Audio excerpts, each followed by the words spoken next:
Hello everyone, I am the storyteller and I am here to help you today. I know you use this video to fall asleep, so before that, like the video and subscribe to the channel. Also, where are you from and what time are you watching? Now get comfortable and relax.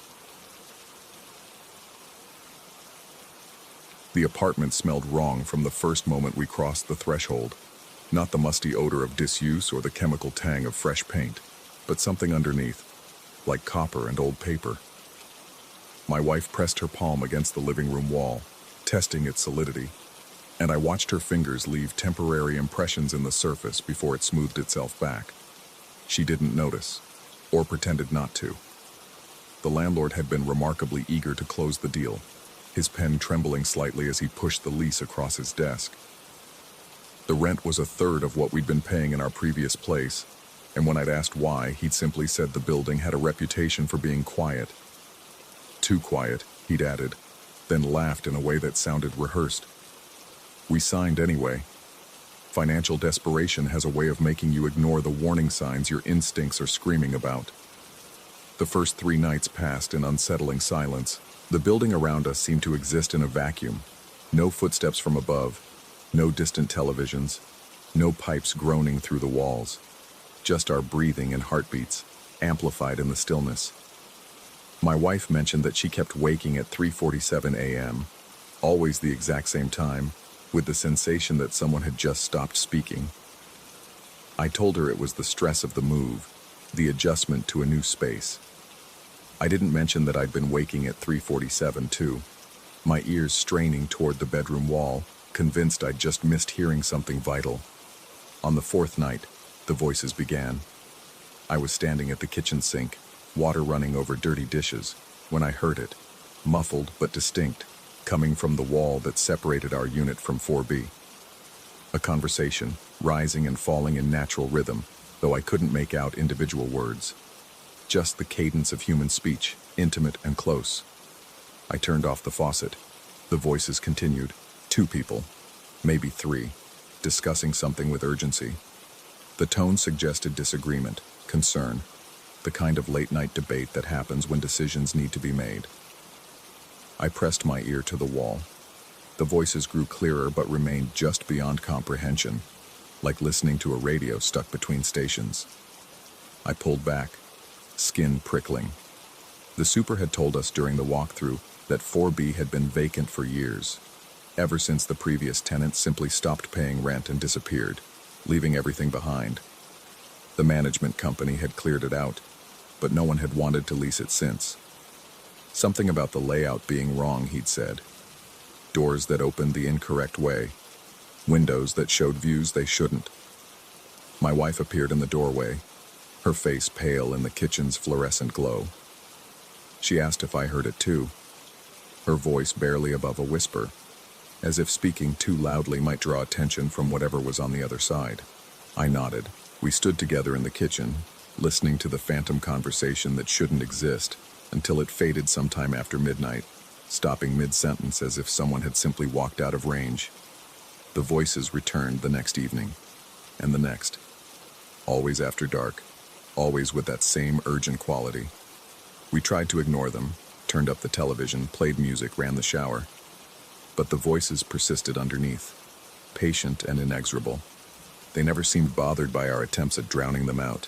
If anything, they grew more insistent, more audible, as if feeding off our attention. I started catching fragments, individual words breaking through the murmur. My name, my wife's profession, the street where we'd lived before.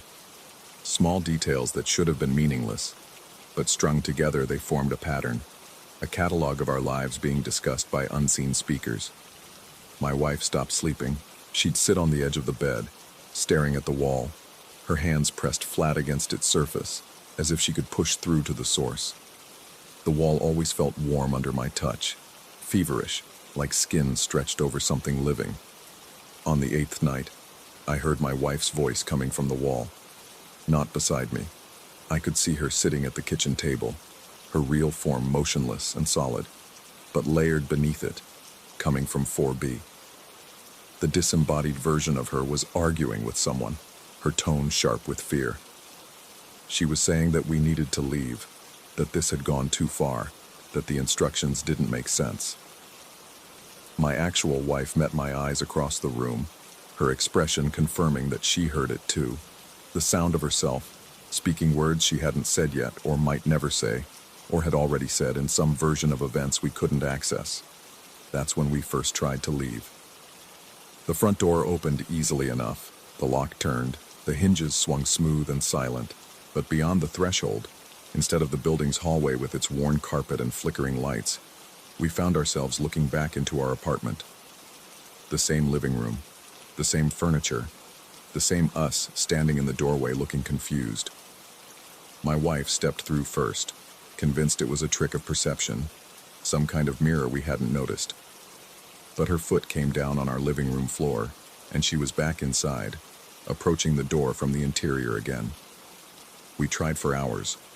The bedroom door led to the living room. The bathroom door opened into the kitchen. Every exit circled back, a snake eating its tail, trapping us in an endless loop of our own space. The windows showed the correct view, the street below, other buildings, the night sky, but they wouldn't open. And when I pressed my hand against the glass, it gave slightly like a membrane before pushing back. The voices had been observing our attempts. I could hear them discussing our progress, or lack thereof, their tone almost clinical. They mentioned that we were on schedule, that the resistance was expected, that we'd eventually understand what needed to be done. One voice, deeper than the others, suggested we'd already done it in previous iterations, that we were just remembering how. The instructions started on the 10th night. Clear and specific, no longer muffled by the wall. A voice I didn't recognize told us to move the couch 3 feet to the left. My wife laughed at first, a sharp, unhinged sound that echoed too long in our trapped space. But the voice repeated the instruction, and underneath its words I heard dozens of other voices whispering the same thing, a chorus of insistence that made my teeth ache and my vision blur. We moved the couch. Beneath where it had stood, we found a marking on the floor, not carved or painted, but somehow impressed into the wood itself, a symbol that hurt to look at directly, that seemed to shift between being two-dimensional and three-dimensional depending on the angle. The voices praised us. They said we were doing well, that we were closer to completing the cycle, that soon we'd understand everything. The next instruction came the following evening. Arrange our furniture in a specific pattern. The coffee table against the east wall, the chairs facing inward, the bookshelf blocking the bathroom door. It took us 3 hours. Every time we placed something incorrectly, a sharp pain would spike through my skull, and the voices would patiently correct us. My wife kept stopping to cry, her body shaking, but she never stopped moving. We both understood, without discussing it, that resistance wasn't an option anymore. The apartment wouldn't let us leave until we finished whatever ritual we'd unwittingly agreed to when we signed the lease. Days blurred together. Time moved strangely in our loop. Sometimes hours would pass in what felt like minutes. Other times a single moment would stretch into something endless. We stopped eating much. Food appeared in the refrigerator even when we knew we'd used everything. Always fresh, always exactly what we needed. The voices continued their instructions. Paint this wall. Remove that picture. Stand in this spot at this time.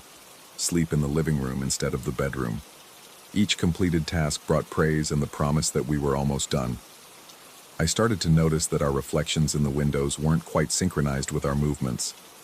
They'd lag by a fraction of a second, or move when we were still, or sometimes they'd do things we didn't remember doing. Unpacking boxes we'd already unpacked, hanging pictures that we'd taken down hours before. My wife mentioned that she'd seen herself sleeping in the bedroom while she stood in the kitchen, and when she'd approached, the sleeping version had opened its eyes and smiled before fading away. The voices began telling us things about our future. Specific things. That in 3 weeks I'd receive a phone call offering a job I'd been hoping for. That my wife would discover something about her family history that would change how she saw herself. That we'd have a conversation on a Tuesday afternoon that would alter the trajectory of our relationship. They spoke with certainty, as if reading from a script that had already been written. that we'd already performed in some other version of events. And the terrifying part was that they were right. The job offer came through. The family secret emerged. The conversation happened, word for word, as described. We were living out a prophecy delivered by voices from an empty apartment, and the more we tried to deviate, the more forcefully events pushed us back into alignment. On what might have been the 30th night, or the 50th, I'd lost track. The voices told us the final instruction. We needed to stand in the center of the living room, hold hands, and repeat a phrase they'd teach us. The phrase was in a language I didn't recognize but somehow understood, words that felt ancient and wrong in my mouth. My wife's hand was ice cold in mine, her pulse racing against my palm. The voices began to chant, and we found ourselves chanting with them, our voices joining the chorus coming through the walls. The apartment started to change around us. The walls became transparent, showing dozens of other apartments overlaid on ours. Different furniture, different colors, different versions of ourselves living out different sequences of events. I saw myself younger, older, alone, with different people. I saw my wife making choices she hadn't made, living lives she hadn't lived. Every possible variation, all existing simultaneously in the same space, separated only by the thinnest membrane of perception. The voices said we'd completed the cycle. They said we were free to leave. They said we'd done exactly what we needed to do, what we'd always been going to do, what we'd done infinite times before, and would do infinite times again. The front door stood open, and beyond it, finally, was the hallway. We ran, down the stairs, through the lobby, out into the street. The night air felt wrong on my skin, too thick, too warm. My wife kept looking back, convinced we'd turn around and see the building pulling us back. But we made it to the corner, then to the next block, then to a hotel where we paid cash for a room and locked ourselves inside. That was 3 months ago. We never went back to the apartment. We hired movers who reported that our belongings were already gone when they arrived, the unit completely empty, as if we'd never been there at all. The landlord stopped answering our calls. The management company had no record of our lease, but the voices didn't stop. They followed us, first in the hotel, then in the temporary rental we found, then in every space we've tried to occupy since. Quieter now, more distant, but always there, coming through the walls, the floors, the ceilings. Still discussing our lives, still predicting our futures, still giving instructions we can't quite refuse. Last night, they told us we'd be moving again soon, to a place with cheap rent and thin walls, where we'd hear conversations we shouldn't be able to hear, where we'd try to leave and find ourselves circling back. And the worst part, the part that keeps me awake at 3:47 a.m., listening to my wife's voice coming from impossible directions, is that they're always right. The apartment listing appeared this morning. The rent is suspiciously affordable. I've already called the landlord. We're signing the lease tomorrow. My wife asked me why we're doing this, why we can't just refuse. But I can feel it. That same inexorable pull. That sense of events already written, of a script we're compelled to perform. The voices say this is the 3rd time we've done this, or the 30th, or the 300th. They say we'll keep doing it until we get it right, until we complete the cycle correctly, until we finally understand what they've been trying to teach us. I press my hand against the wall of our current apartment, and it's warm, feverish, alive.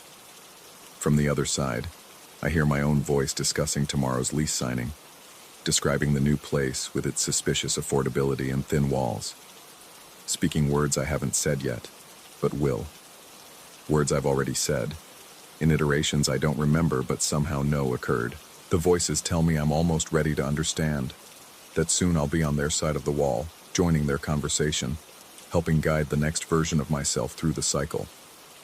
They say it won't hurt. They say I've done it before. My wife is sleeping now, or pretending to. I can hear her breathing, but I can also hear her voice from the walls, describing this exact moment. Me standing here, questioning everything, slowly accepting what I've always known. That we never left. That we were never meant to leave.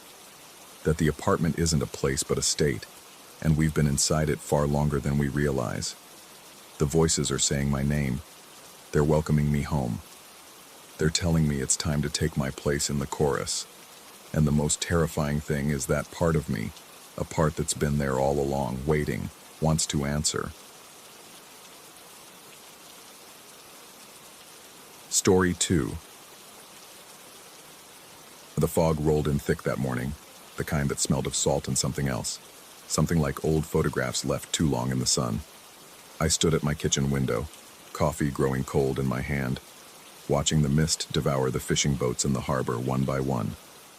That's when I realized I couldn't remember the harbor master's face. Not clearly, just a vague impression of weathered skin and a wool cap, details that slipped away like water through cupped palms. I told myself it was nothing. Stress, maybe, the coastal air playing tricks. But the unease followed me to work, a shadow I couldn't quite shake. The library where I worked had always been quiet, but that day the silence felt different, heavier, expectant. The usual patrons didn't show. Mrs. Chen, who came every Tuesday for her mystery novels, never appeared. I caught myself trying to picture her face and finding only a blank space where her features should have been. The realization sent ice down my spine. By afternoon, I'd noticed the gaps. The small ones first. The barista at the coffee shop on Main Street. I'd bought from her for 3 years, but when I walked past, a different person stood behind the counter. A younger woman with auburn hair who looked at me without recognition when I asked about the previous employee. She insisted, with a politeness that felt rehearsed, that she'd been working there for 5 years. The coffee shop's walls bore photos of staff through the decades, but I couldn't find the face I was looking for in any of them. That evening, I went home to find my wife preparing dinner. She hummed a tune I didn't recognize, moving through our kitchen with familiar efficiency. But when I mentioned the harbor master, when I asked if she remembered Mrs. Chen from the library, she paused mid-chop, the knife hovering over half-diced onions. She said she'd never heard those names before. She said it with such certainty that I felt the floor tilt beneath me. I pulled out my phone, scrolling frantically through photos. There should have been pictures from last month's harbor festival, dozens of them. The whole town gathered on the pier, faces illuminated by fireworks. But the images showed only empty stretches of boardwalk, the night sky exploding in color above deserted wooden planks. My wife appeared in some shots, standing alone, smiling at nothing. The wrongness of it made my hands shake. That night, I lay awake listening to the foghorn's mournful cry from the lighthouse, the old one, abandoned for years now, standing sentinel at the rocky point beyond the harbor. The sound seemed different, almost like a voice calling across vast distances. My wife slept peacefully beside me, but I found myself studying her face in the darkness, memorizing every line and curve, seized by an irrational fear that I might forget her too. The next morning brought fresh horror. I found my colleague at the library, a young man who'd worked the reference desk for 2 years, sitting in what had always been his spot. But when I greeted him by name, he looked at me with polite confusion. He introduced himself as if we'd never met, shook my hand with the formal awkwardness of strangers. The name tag on his desk read the same name I'd just spoken, but he had no memory of our conversations, of the hundreds of small interactions that make up a working friendship. I checked the staff records in the back office. His file showed he'd been hired only a week ago. The fear that had been building in my chest since yesterday crystallized into something sharper, more terrible. I spent my lunch break walking the town, cataloging the empty spaces. The pharmacy where old Mr. Rodriguez used to hold court was now run by someone who claimed to be the original owner's grandson. Except I distinctly remembered Mr. Rodriguez telling me he had no children. The elementary school playground, usually alive with noise during recess, sat empty at noon. When I asked a passerby about it, she informed me, with a slight frown as if I'd asked something absurd, that the school had been closed for budget cuts 3 years ago. But I remembered walking past it just last week, hearing the laughter of children at play. By evening, the town felt like a stage set with half the props removed. Familiar streets looked subtly wrong. Houses stood where I didn't remember them. Stores had different names, different inventories. The people I passed had faces that wouldn't quite stick in my memory. features that blurred even as I looked at them. I drove home along the coast road, and that's when I saw the lighthouse. It stood against the darkening sky, its paint peeling, windows dark for decades. But something drew my attention to it, a pull I couldn't explain. The fog was rolling in again, thick and luminous in the fading light, and through it I could just make out something carved into the lighthouse's exterior wall. Names, hundreds of names, maybe thousands, scratched into the old stone and painted wood. Even from the road, I could see them covering every surface, layer upon layer of desperate inscription. I pulled over without thinking, drawn by a compulsion I couldn't name. The lighthouse stood on a rocky promontory, accessible only by a narrow path that wound down from the road. The state had condemned the structure years ago, put up a fence with warning signs, but someone had cut through the chain link. The opening gaped like a mouth. The path down was treacherous with loose stones and scrub brush. The fog grew thicker as I descended, muffling sound until all I could hear was my own breathing and the distant crash of waves against rocks. The temperature dropped. My skin prickled with goosebumps that had nothing to do with the cold. The lighthouse loomed above me, massive and decrepit. And the names. God, the names. They covered every inch of the exterior, some carved deep, others barely scratched into the surface. Some fresh, the stone around them still pale. Others so weathered they'd nearly faded away. I ran my fingers over them, feeling the grooves, the desperation in every letter. There were dates beside many of them, some from last week, some from a century ago. I found Mrs. Chen's name near the base, carved in shaky letters beside yesterday's date. The harbor master's name was there too, and the barista's, and dozens of others I half recognized, names that sparked dim memories of faces I could no longer quite picture. The door to the lighthouse hung crooked on rusted hinges. It scraped open at my touch, revealing darkness that seemed to breathe. Every instinct screamed at me to leave, to run back to the car and drive away and never look back. But I stepped inside. The interior was worse than the exterior. Names covered the walls from floor to ceiling, spiraling up the iron staircase that led to the upper levels. Some were written in pen, in marker, in what looked like blood. Some were carved so deep they'd gone through the plaster to the brick beneath. The air inside smelled of salt and decay and something else, something like the absence of memory itself, if absence could have a smell. I pulled out my phone, turned on the flashlight. The beam swept across the walls, and I began to read. Some of the names I recognized from my childhood here. The old postmaster who'd retired when I was in high school. A teacher from elementary school whose face I could almost remember. The mayor from 2 decades ago. All of them here. All of them carved into these walls like epitaphs. But it was the recent ones that made my breath catch. My colleague from the library, his name fresh and deep in the plaster near the door. The young couple who'd moved in next door last spring. I'd forgotten them entirely until I saw their names, and even then the memories were slippery, uncertain. And then I saw it, my own name, carved high on the wall near the stairs, the letters rough and hurried as if made in panic. But that was impossible. I hadn't been here before. I hadn't carved anything. The date beside it was from 2 weeks ago. My hands started shaking so hard I nearly dropped the phone. The lighthouse suddenly felt smaller, the walls pressing in. I stumbled backward, and that's when I noticed the second inscription. My name again, lower down, with yesterday's date. And then a third, even lower. So fresh the plaster dust still clung to the grooves. No date beside that one, just my name, carved deep enough to last. I ran my fingers over the letters, and they were warm. As if someone had just finished them. As if the stone itself was alive. That's when I heard the footsteps on the stairs above me. Slow, deliberate steps descending from the upper levels. I swept my flashlight beam up the spiral staircase, but the light seemed to die in the darkness, revealing nothing. The footsteps continued, methodical and inevitable. I pressed myself against the wall, heart hammering so hard I could feel it in my throat. The footsteps reached the bottom of the stairs, but there was no one there.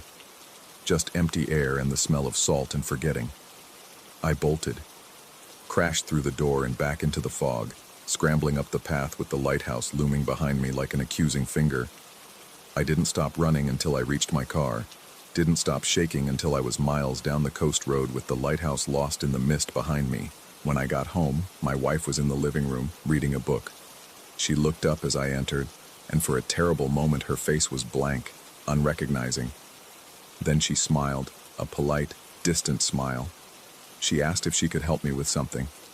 Asked it the way you'd ask a stranger who'd walked into your house by mistake.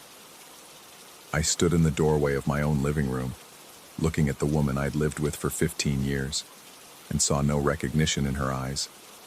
Around us, the house was subtly different. Photos on the walls showed only her, or empty spaces where I should have been. The bookshelf held only her books. The coat rack by the door held only her jacket. I looked down at my hands and they seemed less solid than they had this morning.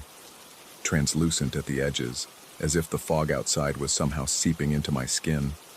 She was asking again if she could help me, her voice taking on an edge of concern. Or was it fear?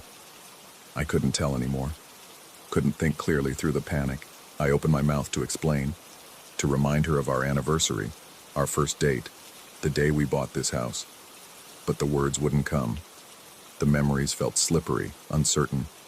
Had those things really happened? The evidence said no. The photos, the records, her blank, kind face, all of it insisted I was wrong. Maybe I was wrong. Maybe I'd imagined it all. 15 years of marriage, a whole life together, all just delusion, just the fantasy of a man whose grip on reality had finally slipped. I backed toward the door. She stood, book forgotten, reaching out as if to steady me. Her hand passed through my arm like I was made of mist. We both stared at where we should have touched.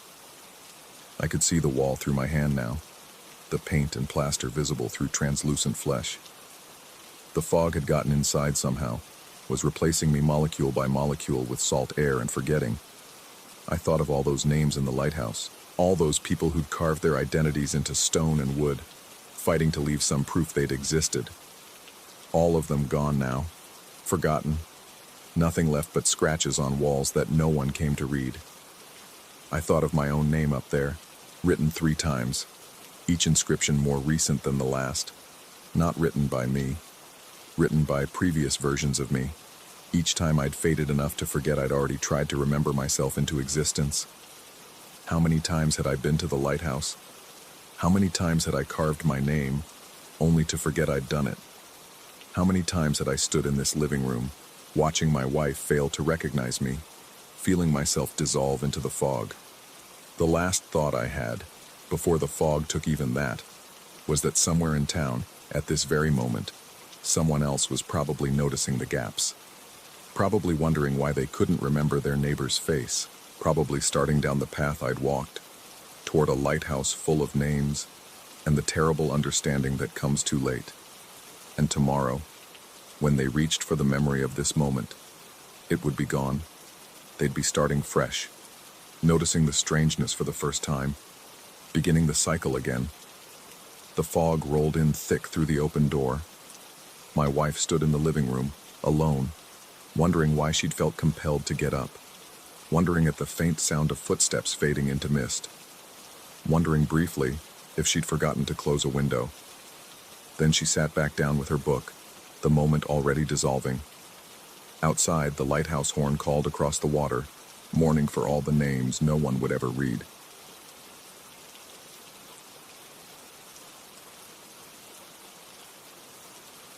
Story 3.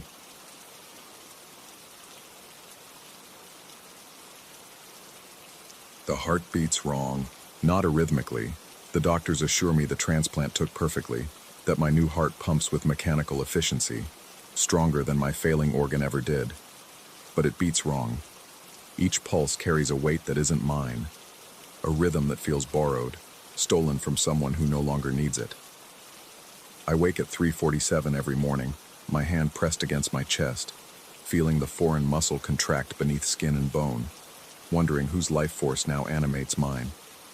3 weeks post-surgery, I sat at my kitchen table staring at my fingers. They moved across the scarred wood surface with purpose, tapping out patterns I didn't recognize. Not random, but deliberate.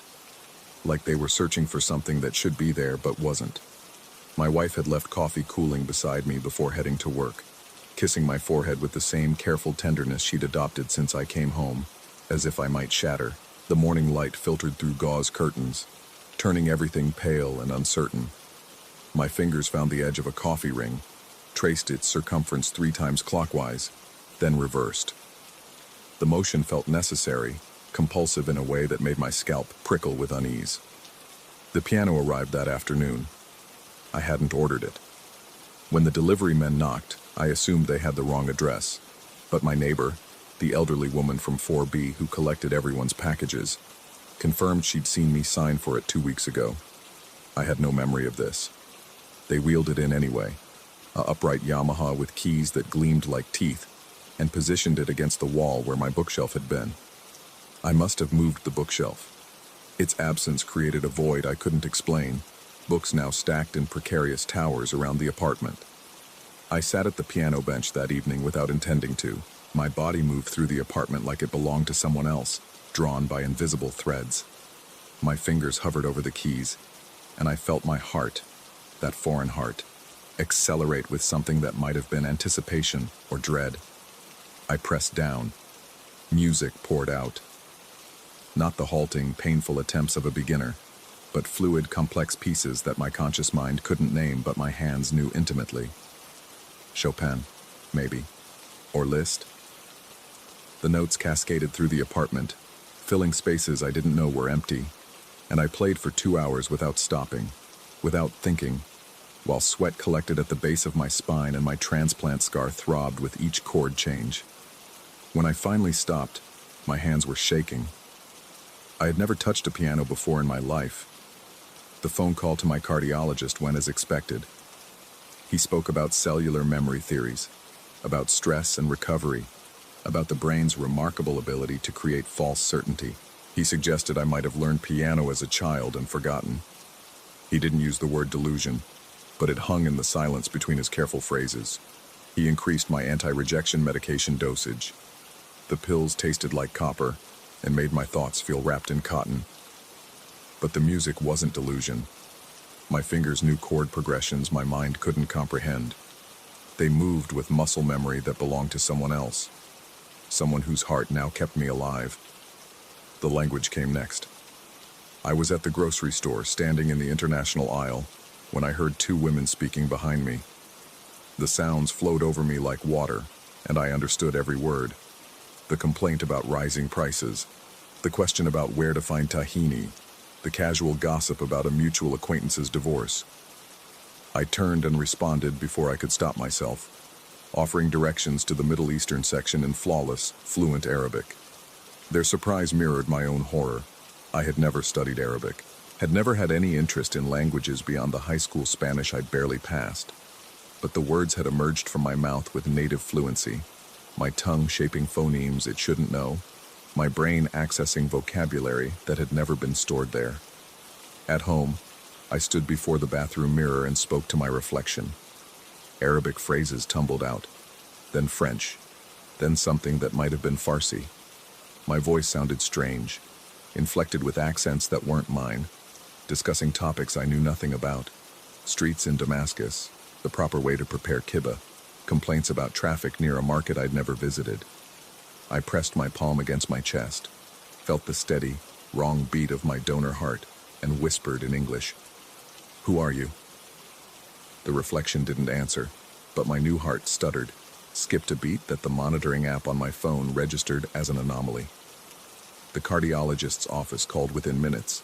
The implanted device had triggered an alert. I assured them I was fine. I was not fine. The food came next, then the dreams. I found myself craving dishes I'd previously hated. Strong coffee thick with cardamom, lamb cooked with sumac and pine nuts, the sharp tang of pomegranate molasses. My wife watched with concern as I pushed away the meals she prepared, the comfort foods I'd always loved, and instead hunched over a laptop at 2 a.m. searching for recipes I couldn't name but somehow knew. My body rejected the tastes of my former life with the same efficiency it might reject a failing organ. But the dreams were worse. They started as fragments, flashes of unfamiliar rooms, the weight of hands that weren't mine, the smell of cigarette smoke and expensive cologne. I would wake gasping, my heart hammering against my ribs like it was trying to escape, and the details would scatter like startled birds. But they always left residue, emotional sediment that colored my waking hours with inexplicable dread. Then they became specific. I stood in a marble foyer, expensive art on the walls, my hands, but not my hands, larger with different scars, reaching for a briefcase. A voice called from upstairs, sharp with impatience. The perspective shifted, and I was climbing stairs, rage building in my chest like pressure behind a dam. A door opened, shouting. The flash of something metallic. The perspective tilted sideways, and I was falling, while pain exploded in my chest and back, and the last thing I saw was imported tile rushing toward my face. I woke screaming, my wife's hands on my shoulders, her voice cutting through the terror.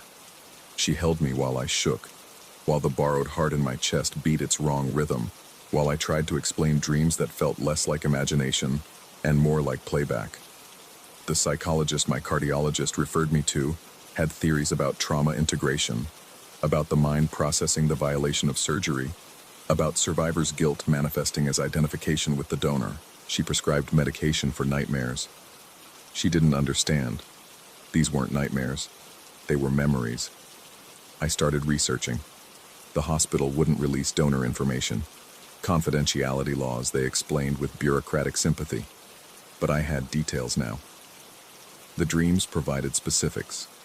A home with distinctive architecture, artwork I could describe, a voice with a particular timbre, the layout of rooms I'd never physically entered. I spent days scrolling through real estate sites, news archives, obituaries. His name had been Khalil. The obituary was brief, clinical, unexpected cardiac event. Services private. No mention of circumstances that felt increasingly suspicious as the dreams continued. No investigation into why a healthy man in his 40s would suffer sudden heart failure. No questions about the shouting, the rage, the flash of metal my dreams insisted had preceded his collapse.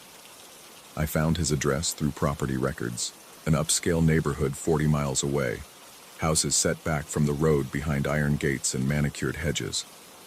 I drove there on a Tuesday afternoon, telling myself I was being ridiculous, that I was investigating dreams, following the paranoid delusions of a mind altered by surgery and medication. The house matched perfectly. Every detail from my dreams, the stone facade, the curved driveway, the fountain with its bronze dolphins.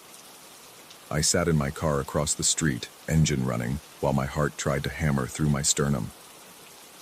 A woman emerged from the front door, elegant in black despite months having passed, and I recognized her from dreams where she'd been angry, accusatory, alive with fury. She was his widow. The dreams made that clear now.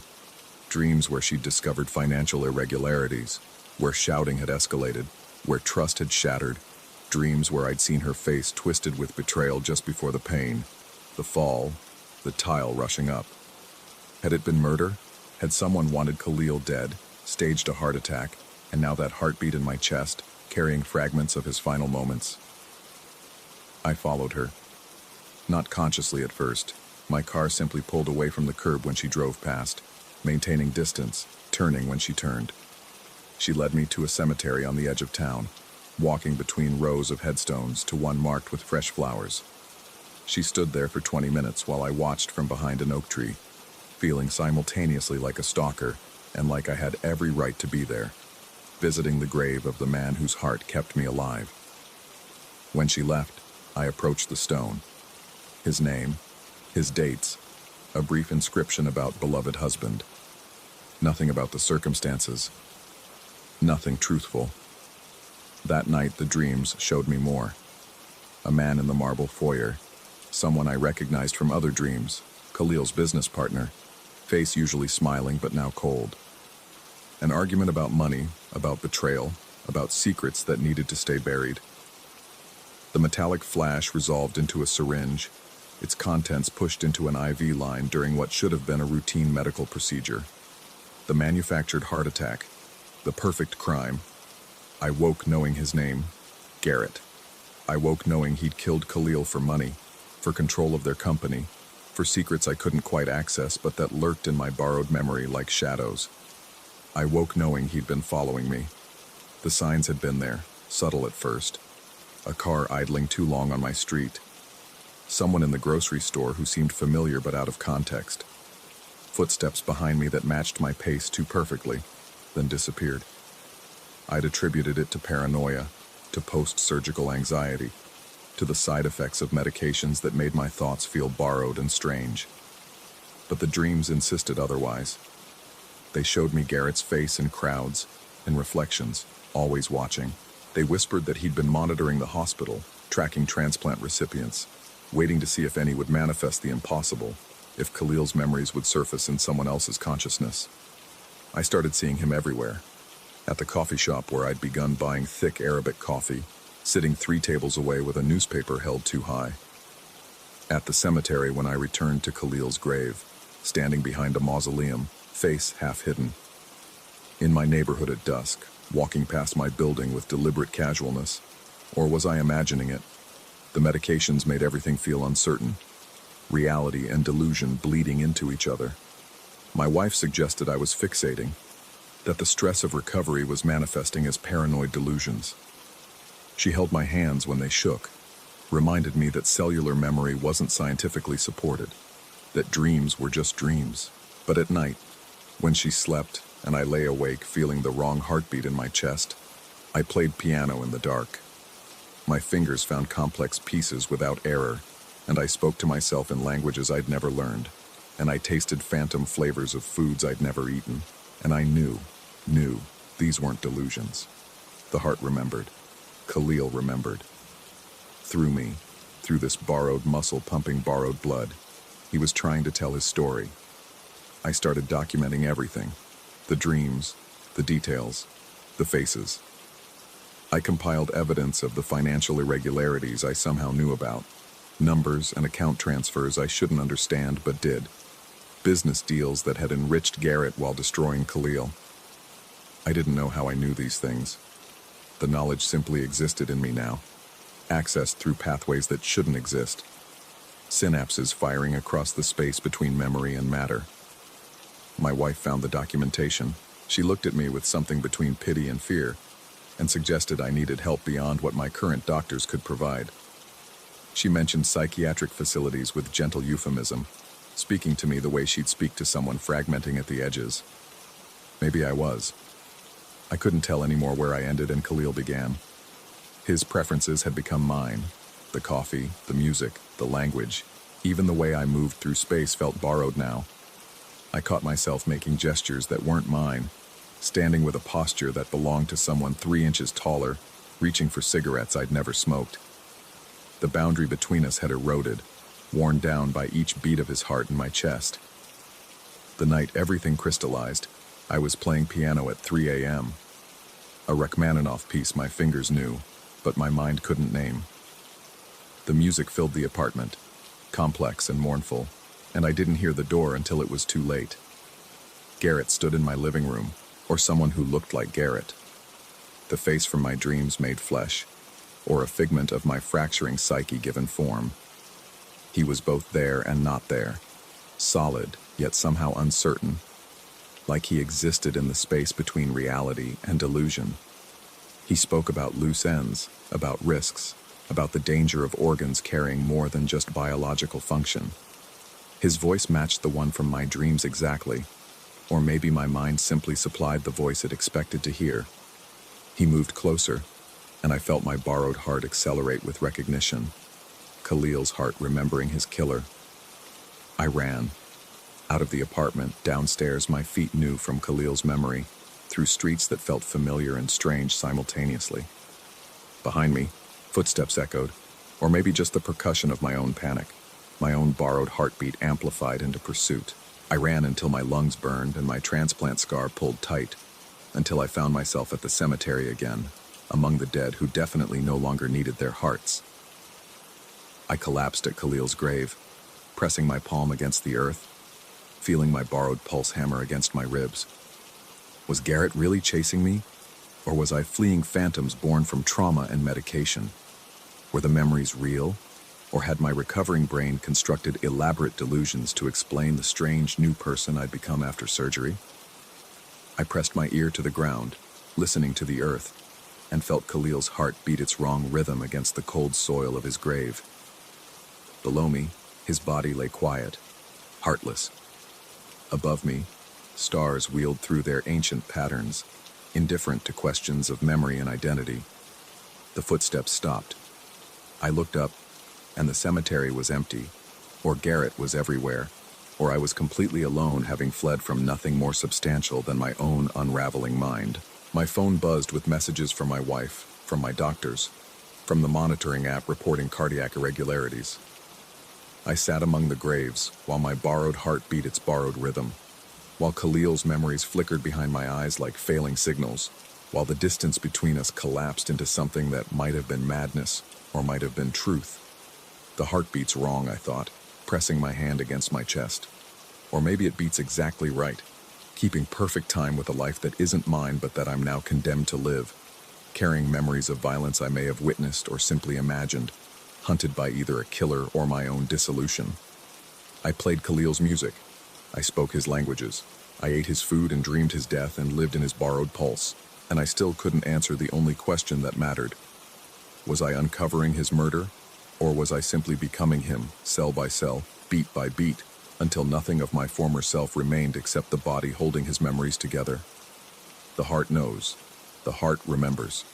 But whose heart is it really, when the line between donor and recipient has eroded into nothing? When memory and matter merge?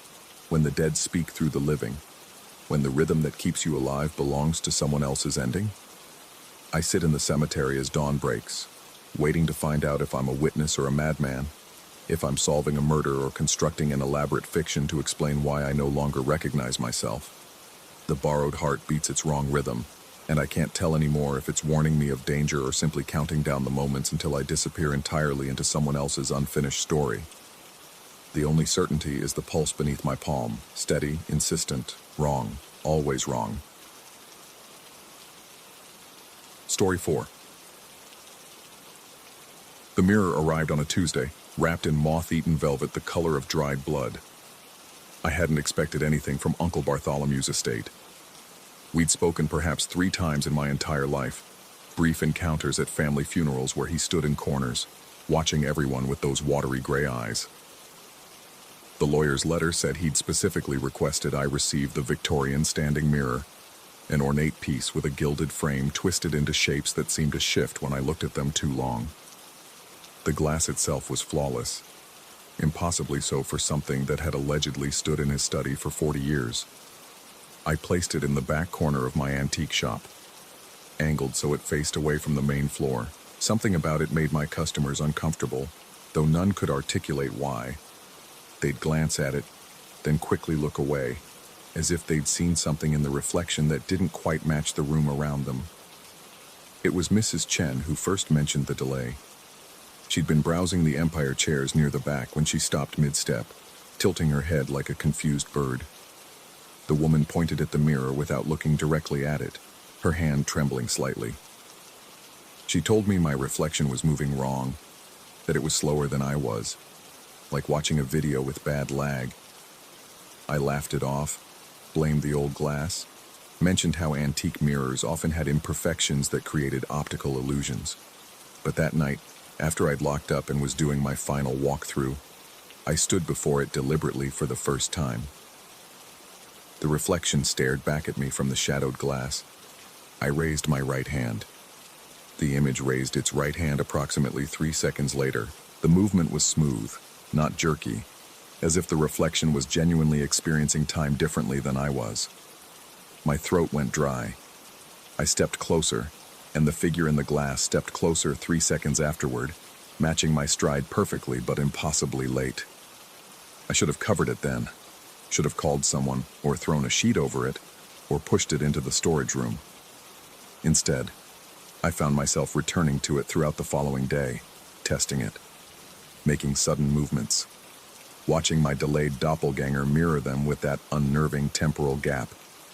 The fascination grew roots in my mind. By the end of the week, I'd moved the mirror into my apartment above the shop. I told myself it was for security, that something so unusual needed to be watched more carefully. The truth was darker. I wanted to understand it, to use it. If the reflection was 3 seconds behind, then it was showing me the very recent past, which meant, and this thought came to me at 3 in the morning, staring at the ceiling. If I could decode what it meant, I might be able to predict my own immediate future. The logic was twisted. I knew that even then. But insomnia and isolation had made me malleable to strange ideas. I started small. I'd planned to reach for a coffee cup, then watch the reflection to see if it matched my intention. It did, every time with that precise 3-second lag. I'd decide to scratch my nose, and 3 seconds later, my reflection would scratch its nose. The mirror was showing me what I had just done, yes, but in a way that felt wrong, as if the reflection wasn't merely recording but replaying something that had already been decided elsewhere. Then the divergences began. Small things at first. I'd be putting on my jacket, and the reflection would be buttoning a different button than I had. I'd pour coffee, and the reflection would tilt the pot at a slightly different angle, spilling drops on the counter that weren't actually there in my real kitchen. These inconsistencies were brief, lasting only fractions of a second before the reflection corrected itself. But they were unmistakable. I started keeping notes, documenting every deviation. The act of writing felt like a lifeline to rationality, even as the evidence I recorded seemed to pull me further from it. Thursday evening, October 24th. Reflection picked up phone receiver that I didn't touch. Reflection's expression was different, harder somehow. Saturday morning, October 26th. Reflected version of apartment showed picture frame tilted that is straight in reality. When I approached mirror, reflection seemed to notice me several seconds before it should have. Monday night, October 28th. Reflection was in different clothes, only for a moment, but certain, was wearing the gray sweater currently in my laundry basket. The shop began to suffer. I'd forget to unlock the door some mornings, would lose track of customers mid-sentence. My mind pulled back to the apartment upstairs, to the mirror, to the growing certainty that something was fundamentally wrong with what I was seeing.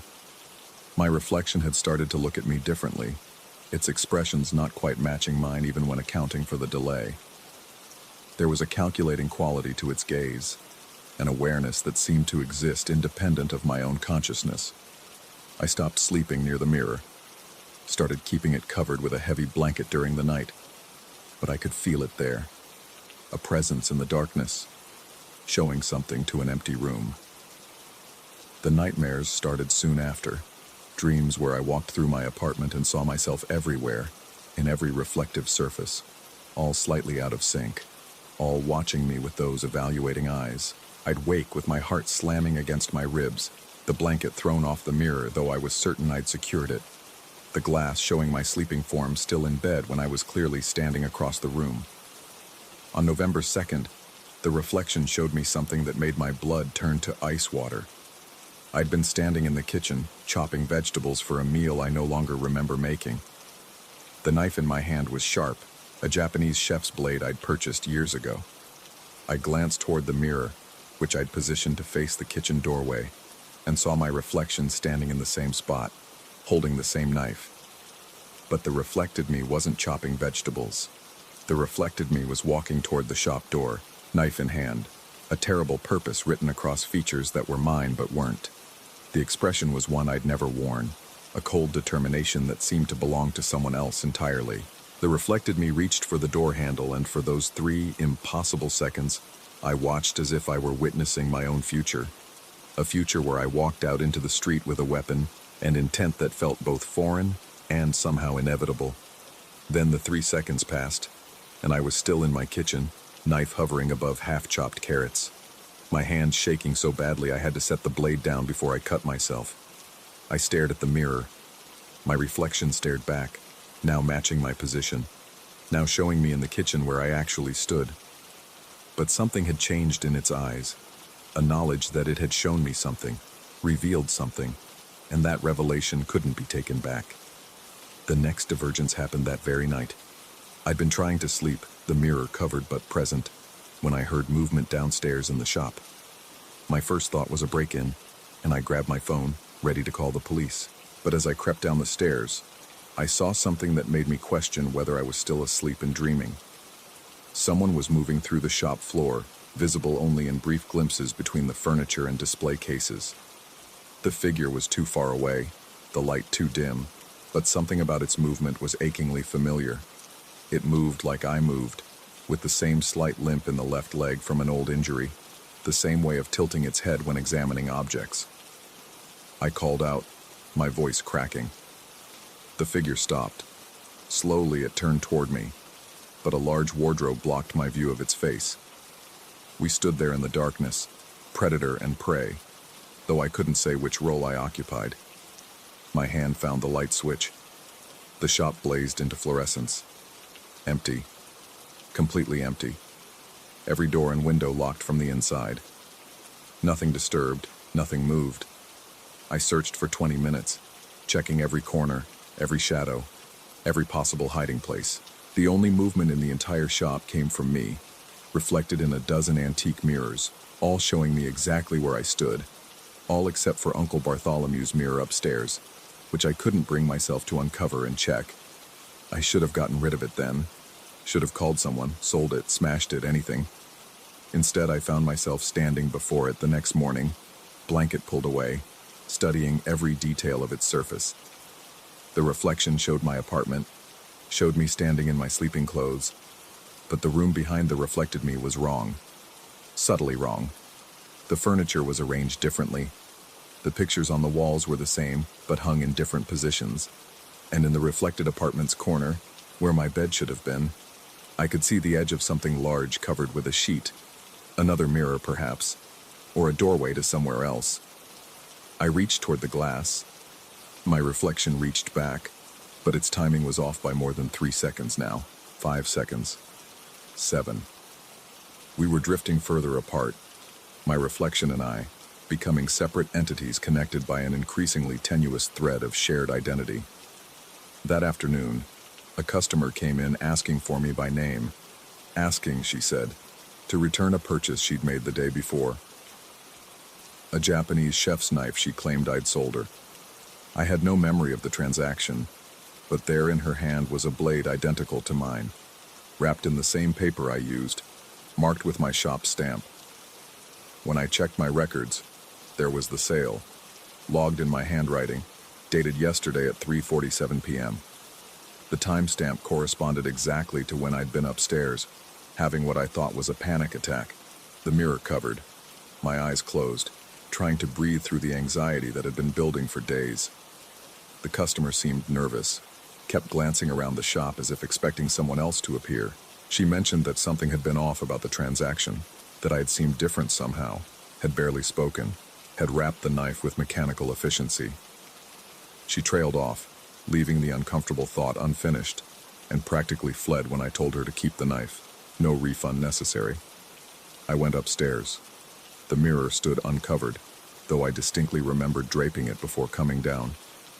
My reflection was missing from the glass. The frame showed only my apartment. Empty, the furniture in those slightly wrong positions, the afternoon light coming from an angle that didn't match the actual sun's position. For 5 minutes, I stood before that mirror, waiting for my reflection to return, my heart beating so hard I thought it might crack my ribs. When the figure finally appeared, it approached the glass from deep within the reflected apartment, walking slowly, deliberately, its features obscured by shadow until it stood exactly where I stood. It was my face, but the eyes were all wrong. The expression was all wrong. This wasn't a reflection anymore, if it ever had been. This was something else, something that wore my features like a poorly fitted mask, something that had learned my movements and mannerisms by watching me through the glass, but hadn't quite mastered the soul behind them. The thing in the mirror smiled at me. I didn't smile back. That night I dreamed I was trapped inside the mirror, pressing against the glass from the inside, watching myself move through my apartment with that same mechanical efficiency, organizing my possessions, preparing for something. In the dream, I screamed and pounded on the glass, But my other self never looked back, never acknowledged my existence. When I woke, my hands were bruised and my throat was raw, and there were fingerprints on the inside of the mirror's glass, smudged and desperate, that hadn't been there when I'd gone to sleep. The police came by that afternoon. Routine questions, they said. Several neighbors had reported seeing someone matching my description in places where I shouldn't have been, at times that didn't align with where I claimed to be. A woman 3 blocks over mentioned someone who looked exactly like me had been standing in her backyard at midnight, just standing there, staring at her kitchen window. A bodega owner swore I'd come in at 4 in the morning, bought nothing, just walked through the aisles touching items with an expression he described as studying, like a scientist with lab rats. I had alibis for some of these sightings, but not all. Time had started slipping for me, hours passing in what felt like minutes, my memories full of gaps and inconsistencies. The officer's questions felt like they were coming from very far away, and I caught myself answering in a voice that didn't quite sound like mine, using words I didn't remember choosing. After they left, I climbed the stairs to my apartment with legs that felt like they belonged to someone else. The mirror waited, uncovered, always uncovered now, no matter how many times I draped it. The reflection showed me approaching, but I was approaching from a different angle than I actually walked. The 2 paths converged at the mirror's surface, 2 versions of the same person meeting at a membrane between worlds. I pressed my palm against the glass. Cold. So cold it burned. My reflection pressed back, and for a moment, just a moment, I felt another hand on the other side, felt the push of fingers that weren't my fingers, felt the pressure of something trying to come through while something else was being pulled in. The glass between us felt thinner than paper. That was 3 days ago. Or maybe it was 3 weeks. Time doesn't work right anymore. The mirror is always uncovered now, always showing me things I haven't done yet or did do but can't remember doing.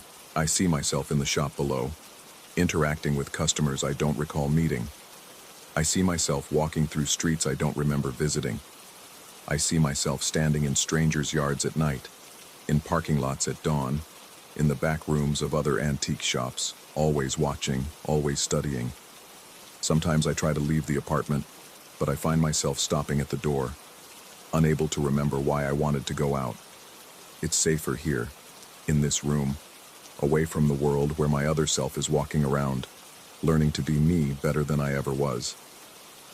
The mirror shows me the truth now, without pretense. The reflected apartment is becoming more solid while mine grows dim and translucent. Objects in the reflection have weight and presence. Objects in my hands feel light and unreal, like stage props. I spend my days watching through the glass as my other self lives my life with disturbing competence. It runs the shop better than I did, smiles at customers with perfect warmth, maintains the books with meticulous care. No one seems to notice the difference. Or perhaps there is no difference anymore. Perhaps that thing was always me, and I was always just the reflection, the 3-second delay, the ghost image that was never quite real to begin with. Yesterday, or what I think was yesterday, I saw Uncle Bartholomew in the reflected shop. He stood in the corner where the mirror used to be, watching my other self with those watery gray eyes, a slight smile on his pale lips. He looked exactly as I remembered from those funeral encounters, except he seemed more solid than anything else in my fading world, more present, more real. He was also visible in my side of the mirror, standing in that same corner of my apartment, and when I turned to look directly at him, he was there, impossibly there, not 3 seconds delayed, but immediate and actual. He spoke to me then, his voice like wind through a crack in old wood, and he explained about the inheritance, about the mirror, about the choice that wasn't really a choice. He told me every reflection creates a debt, that every time we see ourselves in glass, we're making a copy that wants to be real, and given time and the right mirror, given the right conditions and the right weakness in the person standing before it, that copy will find a way through. Uncle Bartholomew was still talking, but I couldn't hear him anymore over the sound of my own breathing, which seemed to be coming from both sides of the mirror at once, mine and my reflections, synchronized at last after all this time out of sync. I'm writing this now in case someone finds it, though I'm not sure if these words are appearing on paper or on glass. The boundary between them has worn so thin. My other self is upstairs now. Or am I upstairs? The geography doesn't make sense anymore. We're approaching each other through our respective apartments, moving toward the mirror from opposite sides. And when we meet at the glass, I don't know which one of us will pass through, and which will remain trapped in the reflection. Maybe it doesn't matter. Maybe we've both been trapped from the beginning, both reflections of something else that wore Uncle Bartholomew's face, that will wear mine next, that has been passing itself along through generations like a virus, spreading through the medium of mirrors and vanity and the human inability to look away from our own faces. The glass is so thin now I can barely tell which side I'm on. My reflection is reaching for the surface, and so am I. And our fingers are about to touch, and I can't tell anymore if I'm the one trying to escape or the one keeping someone else imprisoned. And maybe there was never any difference between us at all. Maybe we were always the same thing looking at itself from different angles. And maybe the mirror is gone, or I'm inside it, or both are true. Outside, through whatever window still exists in whatever world I currently occupy, I can see my other self leaving the shop, locking the door, walking down the street with perfect confidence. It's learned everything it needs to know. It's me now, or I'm it, or we were never separate to begin with.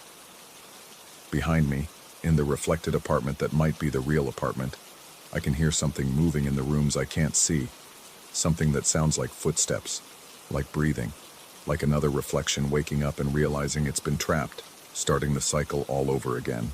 The mirror is still here. It's always here. And I'm standing before it, 3 seconds out of sync with myself, watching as my reflection writes these same words, watching as it realizes what I'm realizing, that the inheritance isn't the mirror at all. The inheritance is being the thing in the mirror. And Uncle Bartholomew is smiling in the corner, still watching, always watching, waiting to see which one of us will understand first that we're both already gone. I can see my reflection now, and it can see me, and we're both reaching for the glass, and we're both equally certain that we're the real one. And maybe that's the most terrifying truth of all, that there's no way to know, no test that can tell us which side of the mirror is the prison and which side is the world. The glass is breaking, or I'm breaking, or both are true, and somewhere, in some apartment that might be mine, or might be a reflection of mine, or might be neither, the mirror is waiting for the next person to stand before it, 3 seconds out of sync with their own life, counting down to the moment when they realize they've been moving through a reflection all along, that the real them passed through the glass long ago, and what remains is just an echo learning to pretend it was ever alive at all.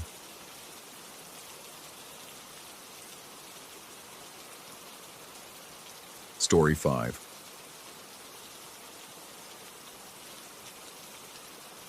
The tape arrived on a Thursday in a manila envelope with no return address, postmarked from somewhere in rural Oregon. I found it wedged between bills and promotional materials in the production studio mailbox, the kind of anonymous submission we received weekly from armchair detectives and conspiracy theorists. Most ended up in the trash. This one should have joined them.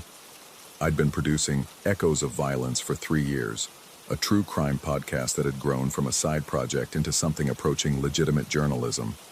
We specialized in cold cases from the 70s and 80s, the kind of stories that haunted small towns and never made it beyond local newspapers. The work was methodical, occasionally tedious, but there was satisfaction in giving voice to the forgotten. The envelope contained a single cassette tape, the plastic case cracked with age, and a handwritten note on yellowed paper. The handwriting was precise, almost mechanical. Interview with subject, November 1979. Never released to public.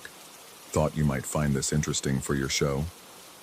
No signature, no context, no explanation of how this person had obtained what appeared to be evidence from a decades-old investigation. I should have been more skeptical. Professional caution should have overridden curiosity, but we'd been struggling with content, and the allure of something genuinely undiscovered was too strong.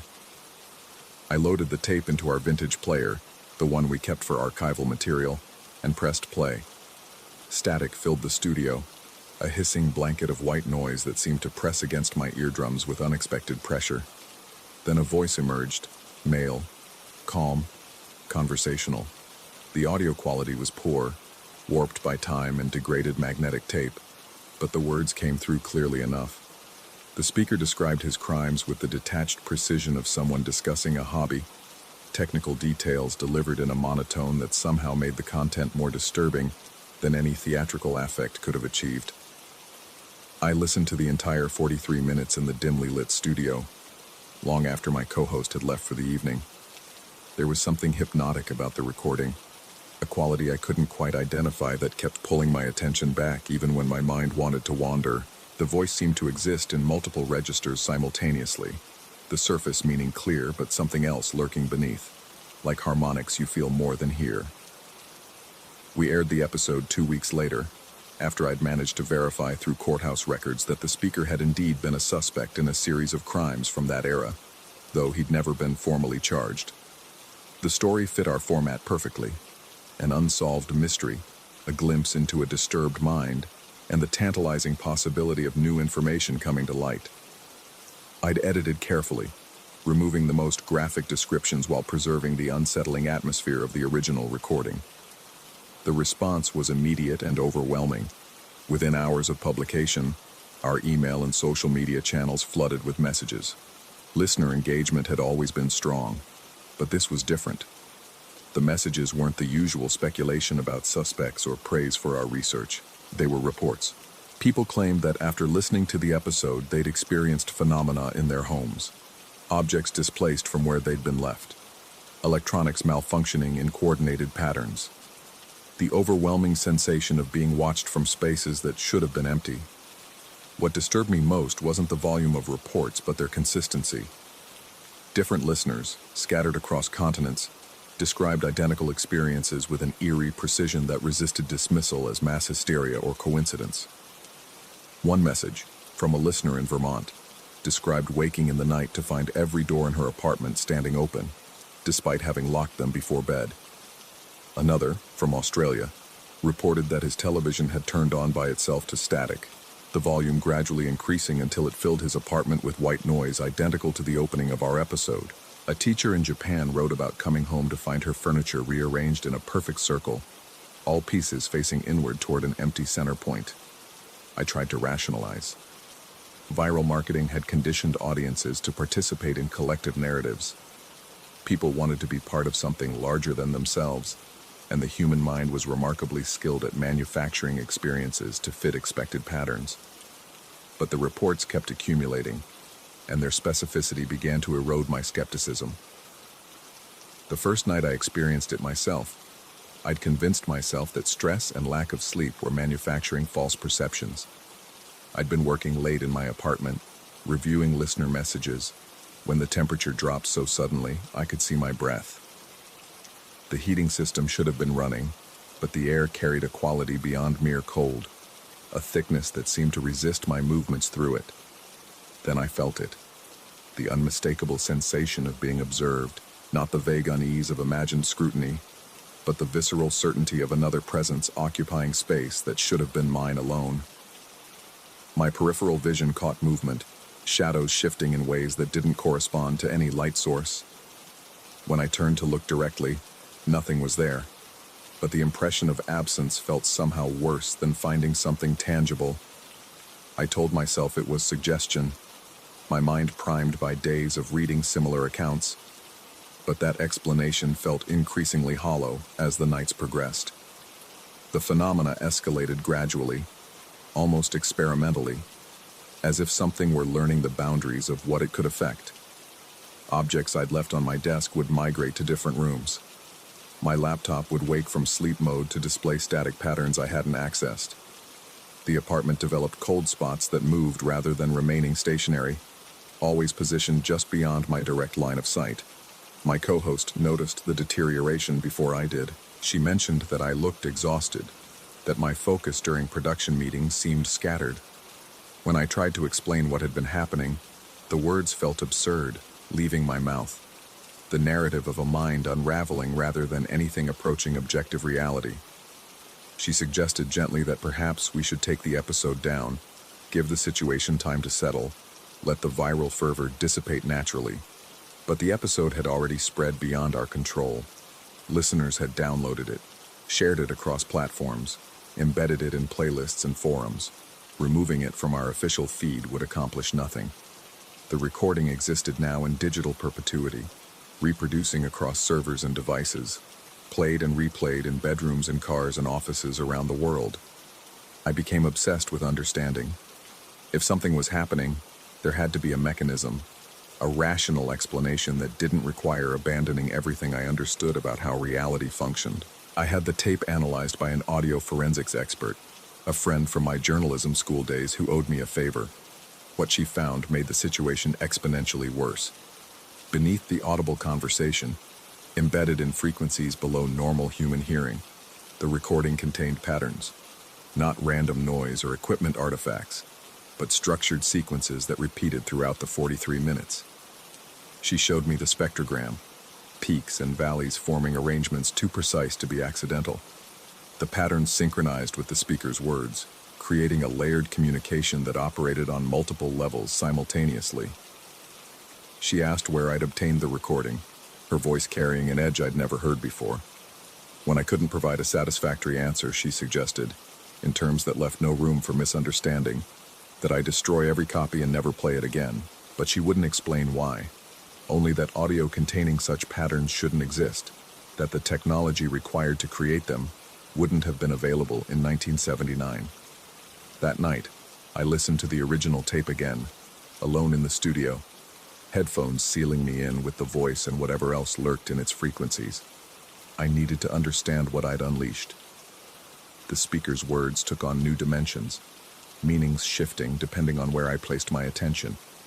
He spoke of doors and thresholds, of things that waited in spaces adjacent to our own, patient and eternal. His crimes, I realized, might have been less about the acts themselves than about creating specific conditions, arrangements of violence and fear that could thin the barriers between states of being. The understanding came with a visceral horror that bypassed rational thought entirely. Every time the episode played, those patterns propagated through the air and into the ears of listeners, each playback strengthening something that had been growing since 1979, perhaps longer. We hadn't discovered a recording. We'd activated a mechanism, turned a key in a lock that had been waiting decades to open. I tried to issue warnings, to tell listeners what we'd found, but the attempts felt futile. The episode had achieved a momentum beyond my ability to control. People shared it as a curiosity, as entertainment, as a participatory horror experience. Each new listener became another node in an expanding network, another aperture through which something could observe our world. The presence in my apartment grew bolder. I would wake to find myself standing in rooms I didn't remember entering, my body positioned in postures I hadn't chosen. The mirrors began showing reflections that didn't quite synchronize with my movements, delayed by fractions of seconds that stretched subjective time into uncomfortable new dimensions. Sounds filled the space, whispers in frequencies that existed just at the edge of perception. Words I couldn't quite distinguish but understood instinctively communicated meaning. My co-host stopped returning my calls. Friends expressed concern that escalated into distance when I couldn't moderate my intensity about the situation. Professional contacts suggested, with increasing directness, that I seek help. Their carefully diplomatic language unable to obscure their certainty that I was experiencing a psychological crisis rather than anything external. Perhaps they were right. Perhaps the tape contained nothing but the confession of a disturbed man, and my mind had constructed elaborate frameworks to explain coincidence and exhaustion. Perhaps the only thing crossing thresholds was my sanity, eroding under the pressure of success and the weight of engaging with darkness for entertainment. But alone in my apartment, surrounded by evidence of presence that existed independent of my perception, I knew differently. Or I'd convinced myself so thoroughly of an unreality that the distinction no longer mattered. The cold spots had merged into territories, regions of space that felt fundamentally wrong, as if the geometry didn't quite align with the rest of the room. Shadows accumulated in corners despite adequate lighting, darkness that seemed to possess substance and intention. I can't stop listening to the tape, Every night I return to it, drawn by the same quality that first captured my attention, searching for understanding in the patterns that exist beneath the words. The voice has become familiar, almost comforting in its consistency, a guide through territories my mind wasn't meant to navigate. The latest reports describe listeners seeing figures in their periphery, presences that disappear when confronted directly, but leave impressions of mass and intention. The descriptions match what I've been experiencing, confirming either the reality of what's happening or the contagious nature of delusion. I'm no longer certain which possibility terrifies me more. Tonight, as I sit in the darkness of my studio, surrounded by equipment that hums with power and purpose, I understand that it no longer matters whether I believe. The episode plays somewhere at every moment, propagating across time zones and platforms, each playback strengthening the connection between what exists here and what waits elsewhere. I can feel it growing, patient and inevitable, approaching a threshold I helped create but cannot control. The tape is playing now, for perhaps the 1000th time, the voice describing doors and spaces between with an intimacy that suggests first-hand knowledge. And in the darkness beyond my monitors, where light should reach but somehow doesn't, something is learning to hold its shape. It doesn't need my belief to exist. It only needs to be heard. I should stop the recording, power down the equipment, walk away from what I've helped create. But my hand remains motionless on the desk, and the voice continues speaking. And in the cold darkness of the studio, I'm no longer certain which side of the threshold I'm standing on. Story 6. The first thing I noticed about Willow Creek was the silence. Not the peaceful kind that settles over a neighborhood after dark, but something thicker, more deliberate.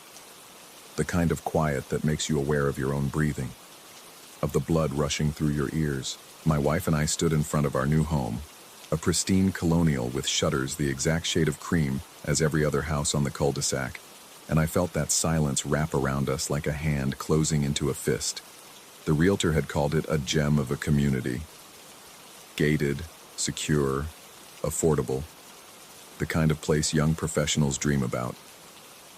What she hadn't mentioned was how the afternoon sun seemed to hang at the same angle for hours, or how the grass looked so uniform it might have been painted on. We'd barely started unloading boxes when they came.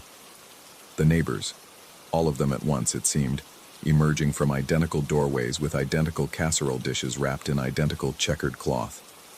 They smiled as they approached, those broad grins that showed too many teeth, and I felt my wife's hand tighten around my arm. The woman from number 7 introduced herself, though her name slipped from my mind the moment she spoke it. She had that ageless quality some suburban women cultivate. Could have been 35 or 55. Her smile never wavered as she told us how wonderful it was to have new neighbors, how perfect we would fit in, how we'd never want to leave. The words tumbled out in a rehearsed rhythm, like a speech she'd given 1,000 times before. The others echoed her sentiment. Same cadence, same inflection, same phrases about perfection and belonging and never leaving. When they finally retreated to their homes, my wife turned to me with something frightened in her eyes. "Did you notice?" she started, but I cut her off with a kiss on the forehead, told her we were just tired from the move, that small towns were like this, friendly, close-knit. I didn't mention that I'd noticed too, or that the casseroles they'd left behind were all the same dish, down to the arrangement of cheese on top. The first week passed in a fog of unpacking and forced normalcy. Every morning at exactly 7:15, I'd hear our neighbors' doors opening in sequence. 7:15, 7:16, 7:17, clockwork precision. They'd emerge in their pristine business casual, climb into their sedans, and drive off. Every evening at 6:30, they'd return in reverse order. 6:30, 6:29, 6:28. My wife started keeping track on the third day. She'd stand at the window with her coffee, watching, counting. I told her to stop, told her she was seeing patterns where there were none. But I'd started noticing things too. The way our neighbor from number 11 always wore blue on Mondays, green on Tuesdays, yellow on Wednesdays. The way the couple from number 9 held hands at precisely the same angle when they walked their dog, a golden retriever that never barked, never pulled at the leash. never did anything but walk in a perfect heel. At night, I'd lie awake listening to the sounds of the neighborhood, or rather, the absence of them. No late-night television bleeding through walls, no arguments, no laughter. Just that same heavy silence, broken only by the hum of air conditioning units that all seemed to cycle on and off in unison. The dreams started around day 10. I'd find myself walking down our street in darkness so complete I couldn't see my own hands. The houses loomed on either side, and from behind every window, I could feel eyes watching. Not hostile exactly, more like a scientist observing a lab rat. Clinical, patient, waiting for something. I'd always wake at 3:33. Always. My wife would be beside me, her breathing shallow and quick, and I knew she'd been having the same dreams. We never talked about them. Talking would make them real. The Homeowners Association meeting was scheduled for our second Friday. Attendance was mandatory. They'd informed us through a cream-colored card slipped under our door. The handwriting was perfect. Too perfect. Like a computer font pretending to be human. The meeting took place in the community center, a building I didn't remember seeing during our tour of the neighborhood. It sat at the dead center of the development, equidistant from every home, its windows reflecting the evening sky in a way that made it difficult to look at directly. Inside, folding chairs were arranged in perfect rows. Every seat was filled except for 2 in the front row, our designated spots, with name cards in that same unsettlingly perfect handwriting. As we sat, I became acutely aware of the eyes on our backs, dozens of them, hundreds. I forced myself not to turn around. The association president stood at the podium, and I struggled to focus on his face. Not because of poor lighting, the fluorescents overhead were brutally bright, but because his features seemed to shift every time I blinked. Sometimes his nose was larger, sometimes his eyes were a different color, but his smile remained constant, that same too-wide expression I'd seen on every face in Willow Creek. He spoke about regulations, about conformity, about the importance of maintaining standards. The words washed over me in waves of meaninglessness, but underneath them, I heard something else, a rhythm, a pulse, like a heartbeat that didn't quite match my own. My wife's hand found mine in the darkness of my peripheral vision. Her palm was slick with sweat. She leaned close and whispered something I couldn't quite make out over the president's drone, but I felt the urgency in her breath against my ear. When I turned to ask her to repeat it, her eyes were fixed on something behind the podium. There was a door back there. Not a regular door. This one was older, heavier, made of wood that looked almost black in the fluorescent light. I hadn't noticed it before, and I had the distinct impression I wasn't supposed to notice it now. But once I'd seen it, I couldn't look away. The meeting ended abruptly. One moment the president was speaking, the next everyone was standing, filing out in orderly lines, their movements synchronized like a dance they'd rehearsed. My wife and I remained seated, frozen, until we were alone in the room except for the president, who stood by the exit with his hand on the light switch. "First meetings can be overwhelming," he said, his voice somehow coming from both in front of us and behind us simultaneously. "You'll adjust. Everyone does." We drove home in silence. Not a comfortable silence, the kind pregnant with words that neither of us wanted to speak first. In our driveway, my wife finally said what we'd both been thinking. We should leave. I agreed immediately, too immediately, as if the words had been waiting in my throat, ready to escape the moment given permission. We'd pack that night, I said. Leave before dawn. Drive until Willow Creek was just a strange memory we could eventually laugh about. But when we stepped inside our house, exhaustion hit like a physical force. Our limbs were heavy, our thoughts syrupy and slow. My wife suggested we rest first, just for an hour. I found myself nodding, following her upstairs, falling into bed with my shoes still on. The dreams were worse this time. I walked through that same darkness, but now the houses on either side had opened up, their walls peeling back like flower petals. Inside each one I could see figures, human-shaped but wrong somehow, their movements too fluid, their joints bending in directions they shouldn't. They all turned to look at me as I passed, and their faces were mirrors, reflecting my own expression of mounting horror back at me infinitely. When I woke, sunlight was streaming through the windows. Morning. We'd overslept. My wife was already up, standing at the window, still in yesterday's clothes. "We need to go," she said without turning around. Right now. We threw essentials into bags, moving with the frantic energy of people who'd woken up late for something important. Toiletries, clothes, documents. None of it mattered really. We just needed to be moving, doing, escaping. My hands shook as I grabbed the car keys. The garage door opener didn't work. I pressed it again. Again. Nothing. My wife was already heading for the front door, and I followed, bags in hand, ready to throw everything in the car manually and just go. But when we opened the front door, the president of the Homeowners Association was standing on our porch. His smile was wider than before, if that was possible. He held a covered dish. "Leaving so soon?" he asked. "But you've only just arrived. We made you breakfast." The sky behind him was the wrong color. Too blue. Too saturated. Like someone had turned up the contrast on reality itself. I tried to push past him, but he didn't move. Didn't even sway. It was like trying to move a wall. "You should eat," he said. "Keep your strength up. It's a big day today." "What day?" The question came out of my wife before she could stop herself. His smile somehow widened further. "Moving day, of course. For everyone." We tried the back door, the windows.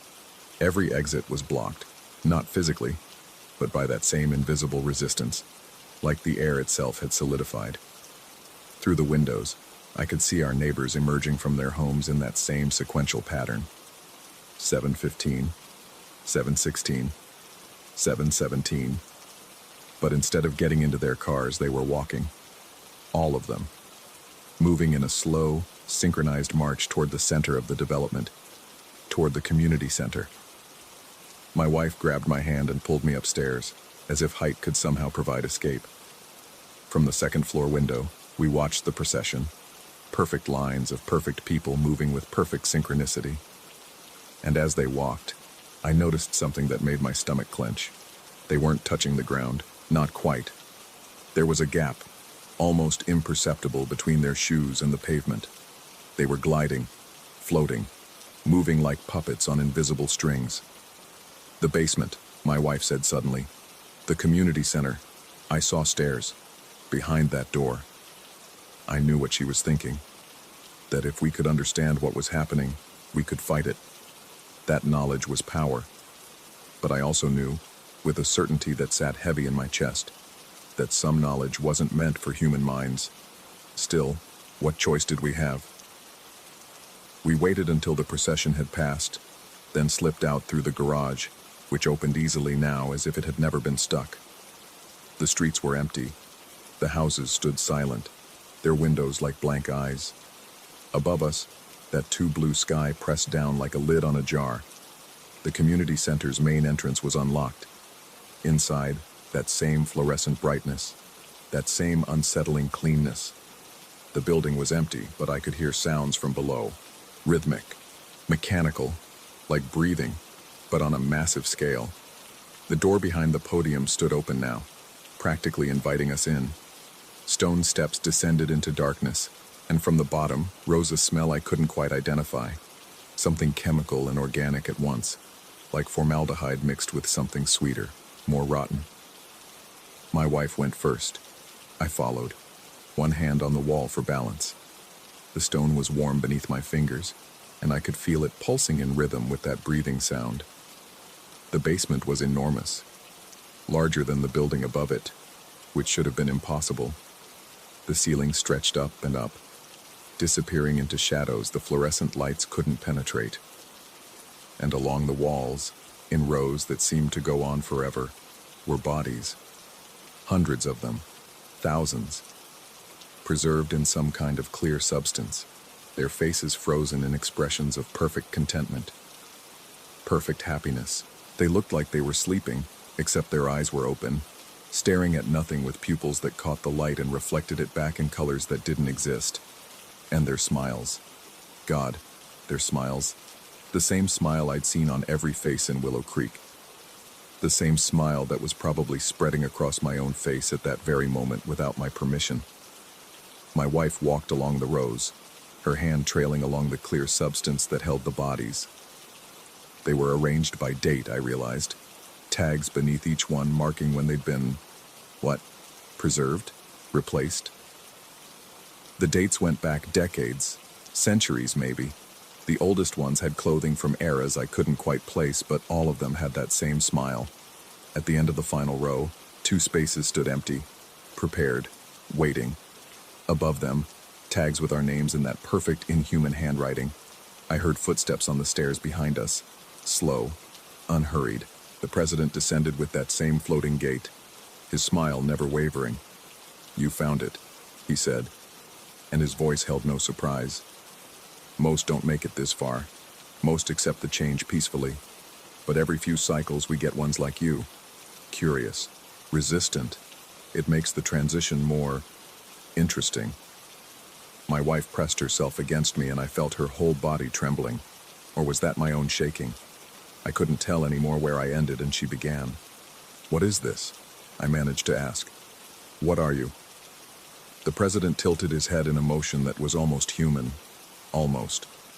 "We're the neighborhood," he said simply. "And soon so will you be. Everyone joins eventually. Everyone becomes perfect. Everyone stays."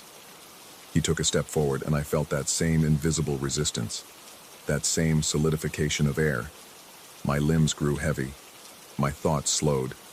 I could feel something at the edges of my consciousness, pressing in, trying to reshape me into something else. Something that would smile forever and never wonder why. The last thing I remember clearly is my wife's hand in mine, squeezing so hard I thought bones might break. Then the world dissolved into that too bright fluorescence, and I felt myself splitting. Part of me still human, still screaming, and part of me spreading out, becoming one with whatever vast thing lived beneath Willow Creek. I'm writing this now from our house. It's morning, 7:15. The sun hangs at that same perfect angle, casting shadows that never quite look right. My wife is downstairs making coffee, humming something tuneless. In a few minutes, we'll get in our car and drive to jobs I can't quite remember having. Tonight we'll return at 6:30, eat dinner in front of a television that shows programs I forget the moment they end, and go to bed at exactly 9:30. Everything is perfect here. Everyone is happy. The neighbors wave when they see us, and we wave back, our movements synchronized like a dance we've rehearsed forever. My face hurts from smiling, but I can't seem to stop. Sometimes, late at night when that perfect sleep eludes me for a few precious seconds, I try to remember what came before. I try to recall a time when we wanted to leave, when we saw something in a basement that made us understand. But those memories slip away like water through fingers, leaving only the certainty that we're exactly where we're supposed to be. I'm writing this now because some part of me, some small, shrinking part that hasn't been absorbed yet, knows that I need to warn whoever comes next. The new couple moving into number 14, the family scheduled for number 6. I want to tell them to run, to never unpack, to ignore the casseroles and the smiles and the promise of perfection. But I won't. When they arrive, I'll be standing on their porch with a covered dish and that same too wide smile, telling them how wonderful it is to have new neighbors, how perfect they'll fit in, how they'll never want to leave. Because I don't want to leave anymore. None of us do. And soon, neither will they. The only question that keeps me awake, in those brief moments before sleep claims me at exactly 9:30, is whether I'm writing this as a warning or as an invitation. Whether I'm still the person who discovered the basement, or if I've become the thing we found down there. I don't know anymore. I don't think I want to know. But I do know that there are 2 empty spaces waiting in that basement, and every day the substance in those containers rises a little higher, like glasses being filled, preparing for occupants that are overdue. And I know that tomorrow morning, my wife and I will wake at 7 o'clock, the same as we do every morning. We'll go through our perfect routine in our perfect house in our perfect neighborhood, and if we're lucky, if there's still enough human left in us, we won't remember why we're smiling.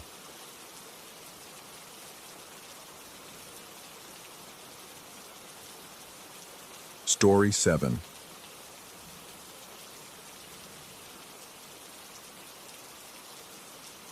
The email arrived on a Tuesday morning, clinical and impersonal, informing me that my recent genetic screening through HelixCore had revealed certain anomalies requiring immediate follow-up. The words swam on my phone screen as I sat in my apartment, coffee cooling in my hand. Anomalies. That word alone carried enough weight to crush the mundane rhythm of my morning routine. I'd taken the test 3 months prior, swept up in the trend of genetic ancestry mapping that everyone seemed obsessed with lately. Send in your saliva, discover your heritage, learn about health predispositions. Simple, harmless. The kind of thing you do without thinking about consequences because there aren't supposed to be any. The follow-up appointment was scheduled for that afternoon. No option to decline, no option to postpone. The HelixCore facility occupied the entire 15th floor of a glass tower downtown, all sterile white surfaces, and the particular silence that comes from sound-dampening panels in the walls. Dr. Vance met me in a consultation room that smelled faintly of antiseptic and something else, something organic I couldn't quite place. He was younger than I expected, with the kind of precise movements that suggested military training or obsessive-compulsive tendencies. He explained that my genetic profile contained markers they'd never seen before. Dormant sequences, he called them. Ancient code buried in the spiraling ladder of my DNA. He used words like non-human origin and pre-Holocene expression, while I sat there trying to understand how something in my blood could be older than civilization itself. When I asked what it meant, what would happen, he simply said they needed to monitor me, that the markers might activate, that I wasn't alone in carrying them. Approximately 3% of the population shared this particular legacy. The word legacy stuck with me as I left, echoing in my skull during the elevator descent. That night, I dreamed of water. Not the water of oceans or rivers, but something thicker, darker, pressing against my skin from all sides. In the dream, I couldn't tell if I was drowning or breathing. The distinction seemed irrelevant. When I surfaced into consciousness, my sheets were soaked through with sweat, and my bedroom window was open despite the October cold. I never opened that window. Never. The gaps began small, minutes at first, then hours. I'd be working at my laptop and suddenly it would be dark outside, my screen showing searches I didn't remember conducting. Paleontology sites, extinction events, images of creatures from the Cambrian era, all segments and alien symmetry. My browser history became a stranger's timeline, chronicling an obsession I didn't consciously possess. My apartment started feeling wrong. The proportions seemed subtly off, as if the walls had shifted an inch inward when I wasn't looking. The air grew heavier, acquiring that organic scent from the HelixCore facility, and I found myself breathing through my mouth to avoid it. At night, I could hear something moving in the walls. Not rats.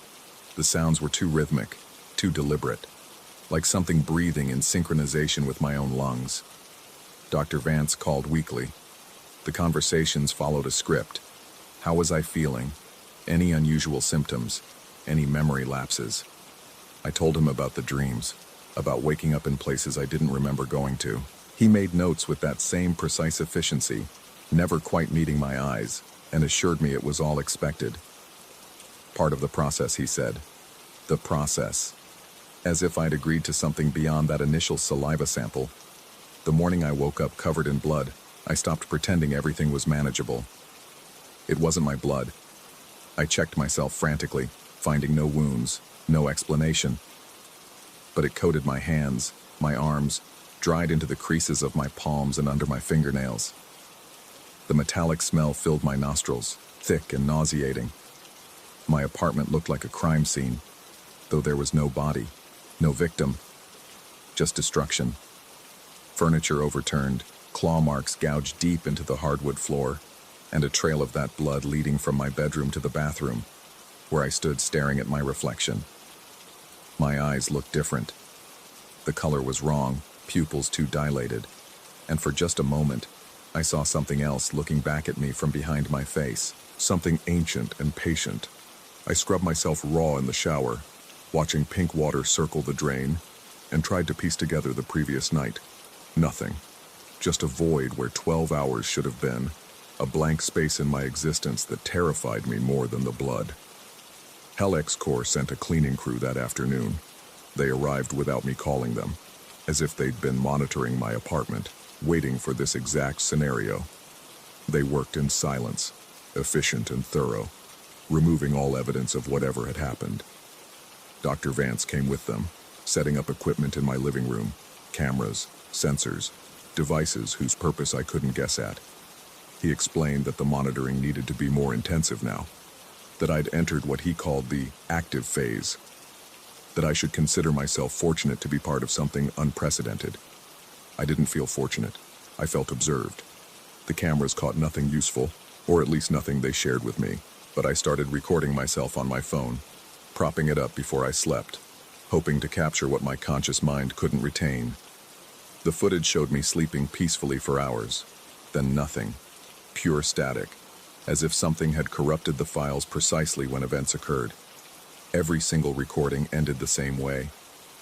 White noise and visual snow consuming the image at the exact moment I would have been doing whatever it was I couldn't remember. My skin began to change.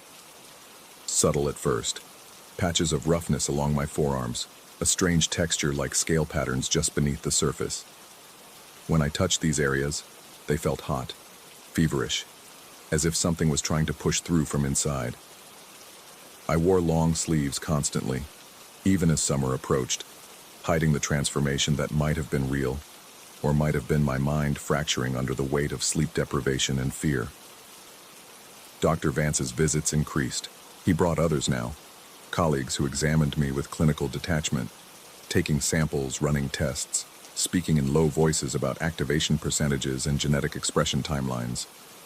One of them, a woman whose name tag read Dr. Novak, let slip something that made my blood freeze.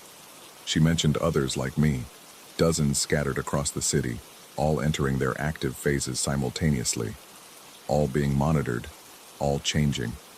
I started seeing them everywhere, or I thought I did.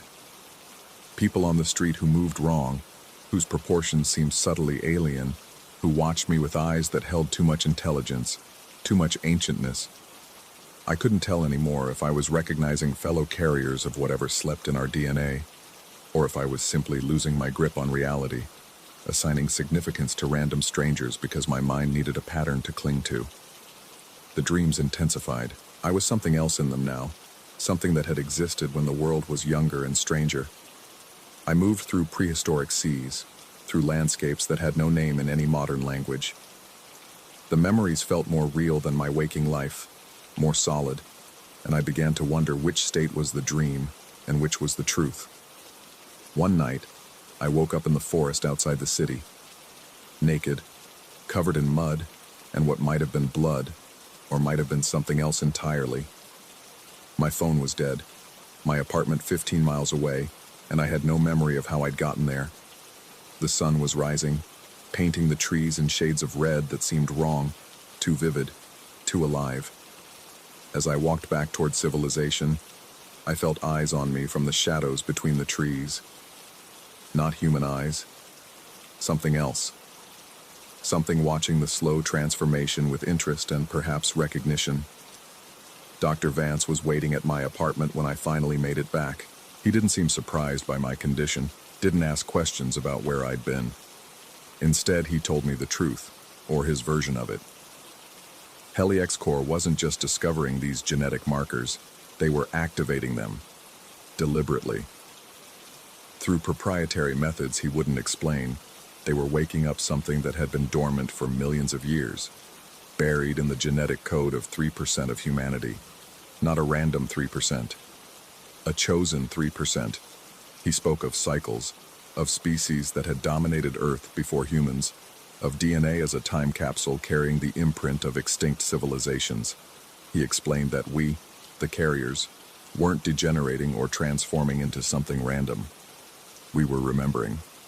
Our bodies were accessing genetic memories, reverting to previous forms, becoming what we had been before we were forced into this soft, vulnerable shape called human. The company wanted to study the process because they believed the ancient species was waking up, not just in individuals, but collectively. A distributed consciousness spread across 3% of the human population, using our bodies as vessels for its return. Helic's core thought they could control it, understand it, maybe even profit from it. They thought they were scientists conducting an experiment. They were wrong. We weren't the experiment. We were the invasion. I listened to him explain this, standing in my apartment that no longer felt like mine, and I realized he was afraid. Despite his clinical detachment, despite the equipment and the protocols and the carefully managed monitoring, Dr. Vance was terrified. He'd unleashed something he couldn't contain, and now it was too late to stop. The transformations came faster after that conversation. I'd lose hours, then days. Time became fluid, unreliable. I'd be at my computer and blink into existence somewhere else. The roof of my building, the basement laundry room, once in the middle of traffic on the highway with no memory of getting there. Each time I'd find evidence of what I'd been doing. Strange patterns drawn in substances I didn't want to identify. Objects arranged in configurations that hurt to look at. Messages written in languages that predated writing itself. My reflections stopped making sense. Some mornings I'd look in the mirror and see myself as I'd always been. Other mornings, the thing looking back was fundamentally other, wearing my face like an ill-fitting mask. The worst mornings were when I couldn't tell the difference anymore. The others started appearing, fellow carriers drawn to my location by instincts neither they nor I could articulate. We'd find ourselves in the same spaces, abandoned buildings, parks after dark, the concrete spaces beneath bridges where the city's geometry created pockets of shadow. We didn't speak. Language seemed unnecessary.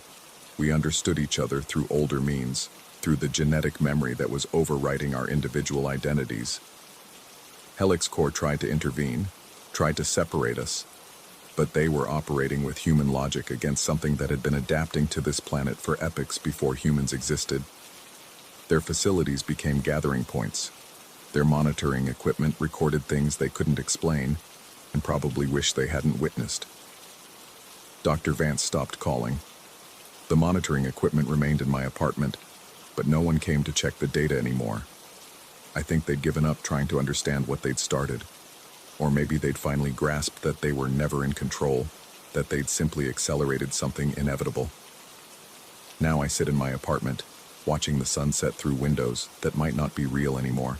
My hands look human, but sometimes I feel the memory of claws, of appendages designed for a world that exists in parallel to this one. The city continues outside, oblivious to the fact that 3% of its population is becoming something else. Something that remembers when this land was ocean floor, when the air was different, when humanity was millions of years from its first thought. I don't know if I'm going insane or waking up. I don't know if the changes are real, or if my mind is simply fracturing under the weight of suggestion and corporate manipulation. Some nights I think Helic's core created an elaborate psychological experiment, that the genetic markers are fiction designed to make us believe we're transforming. Other nights, I know with absolute certainty that I'm shedding an evolutionary prison, returning to what I was always meant to be. The truth might be both, or neither. What I know for certain is this: I am not alone. We are not alone. And something that has been waiting for millions of years is finally ready to reclaim what was always rightfully ours. Whether we're victims or willing participants, whether this is evolution or invasion, madness or metamorphosis, these distinctions matter only to the part of me that's still human, and that part is shrinking. Each time I lose hours and wake up somewhere unexpected, I find that I mind less. The gaps in my memory feel less like loss and more like liberation. The changes in my body feel less like horror and more like homecoming. The eyes watching from the shadows feel less like threat and more like kin. Tonight, as I write this, I can feel another episode coming. The familiar pressure building behind my eyes, the heat in my skin, the sense of my consciousness preparing to step aside for something older and infinitely more patient. I used to fight it. Now I'm not sure I want to. Maybe Dr. Vance was right. Maybe we are part of something unprecedented. Maybe humanity was always just a temporary arrangement, a placeholder species keeping the planet warm until its true inheritors were ready to return. Or maybe I'm just a man losing his mind, fed lies by a corporation with motives I'll never understand, transforming nothing but my own sanity as I spiral into psychosis. I'll never know for certain, but tomorrow morning, when I wake up covered in something that might be blood, might be something else entirely, in a place I don't remember going, having done things I can't recall, I suspect I'll care less and less about the distinction. The monitoring equipment blinks red in the corner of my vision. Recording. Always recording. But I wonder now, who's really being studied? Who's really being transformed? Who's really in control? The sun completes its descent. Darkness pools in the corners of my apartment, and somewhere deep in my DNA, something ancient stirs, remembers, and begins to wake. Story 8. The advertisement appeared on my phone at 3:47 a.m., glowing in the darkness of my bedroom like a promise I didn't know I needed. Unlock your lost memories. Recall tech, where yesterday meets tomorrow. I should have deleted it. I should have rolled over and surrendered to sleep. Instead, I tapped the screen. The download took 47 seconds. I counted each one, watching the progress bar fill with an electric blue that seemed too bright, too alive for that dead hour. The interface opened immediately. No tutorial, no explanation. Just a simple question pulsing in white text. What do you want to remember? My fingers hovered over the keyboard. The apartment around me felt hollow, the silence pressing against my eardrums like water. I typed, childhood, ages 7 to 12. The app asked me to attach the neural stimulation nodes, small adhesive patches that arrived the next morning in packaging so generic it could have contained anything. Or nothing at all. The first session lasted 30 minutes. I sat in my desk chair, the nodes cool against my temples, and closed my eyes as instructed. The hum started low, almost below hearing, a vibration that resonated in my teeth and the back of my skull. Colors bloomed behind my eyelids, not the random static of closed eyes, but structured patterns, geometric and deliberate. Then the memories came. I remembered the house on Pemberton Street with its yellow siding, and the oak tree that dropped acorns like small bombs every autumn. I remembered my father's workshop in the garage, the smell of sawdust and machine oil, the way sunlight slanted through the single window and made everything look ancient and holy. These were good memories, warm ones, and I felt something unknot in my chest that I hadn't realized was twisted, but there was something else underneath them. A shadow, a shape moving just beyond the edge of what I could see. The second session came 3 days later. I'd been thinking about those memories constantly, turning them over in my mind like smooth stones, examining every detail. The app suggested I go deeper, explore more specific moments. I agreed. The nodes went on, the hum began, and this time the memories came faster, sharper, more real than reality itself. I was 10 years old standing in the garage. My father was showing me how to use the table saw, his calloused hand guiding mine, his voice patient and low. But as the memory played, I noticed details that felt wrong. The light through the window was too red, too much like sunset, though I remembered it being morning. And there was someone else in the garage, a figure in the corner, watching us. When I tried to look directly at them, the memory fragmented, scattered like startled birds. I opened my eyes. My hands were shaking. The apartment was exactly as I'd left it, but it felt different now, as if someone had moved everything an inch to the left while I wasn't looking. The shadows in the corners seemed deeper than they should be at 2 in the afternoon. That night I couldn't sleep. Every time I closed my eyes, I saw that figure in the garage, standing so still it might have been a coat on a hook or a pile of tools. Might have been, but wasn't. The third session happened because I needed answers. The app had a message waiting for me when I opened it. New memories available. Enhanced recall protocol activated. I didn't remember authorizing any enhanced protocol, but the curiosity was a hook in my chest pulling tight. I attached the nodes. I closed my eyes. The hum rose to a pitch that made my molars ache. This time the memory was different. Wrong. I was in a basement I'd never seen before. Concrete walls weeping moisture. A single bulb swinging from a frayed cord. Someone was with me. Not the figure from before, but someone real. Someone terrified. I could hear them breathing, fast and shallow. Could smell their fear like copper and salt. And I was doing something. Something terrible. My hands in the memory were covered in red. The walls were marked with patterns I couldn't quite parse.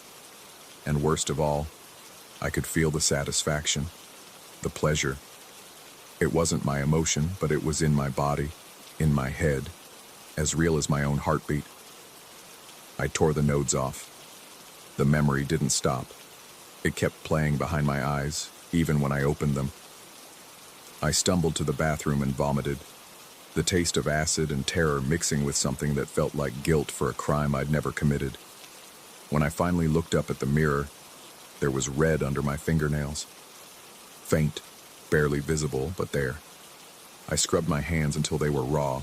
The red stayed, lodged in the lines of my skin like it had always been there, like it belonged. The news broke 2 days later. A woman, they didn't give her name, just called her a local resident, had been found in her apartment in a state the reporters described as catatonic, unresponsive. The strange part was the basement. She had no basement in her building, but first responders reported finding evidence of something in the crawl space beneath her unit. Markings on the walls. The details were vague, carefully worded, but I recognized them, the same patterns from my memory. I checked the app. It showed my session history, timestamps, duration, nothing unusual. But when I scrolled to the details of that third session, there was an address attached, the same address from the news report. My phone rang. Unknown number. I let it ring through to voicemail. My hand clenched so tight around the device I thought I might crack the screen. The voicemail notification appeared immediately. I played it on speaker, volume low, as if that would make it less real. Static, heavy breathing. Then a voice, distorted and wrong. You remember what you did? We all do. The memories are spreading. I deleted the app, or tried to.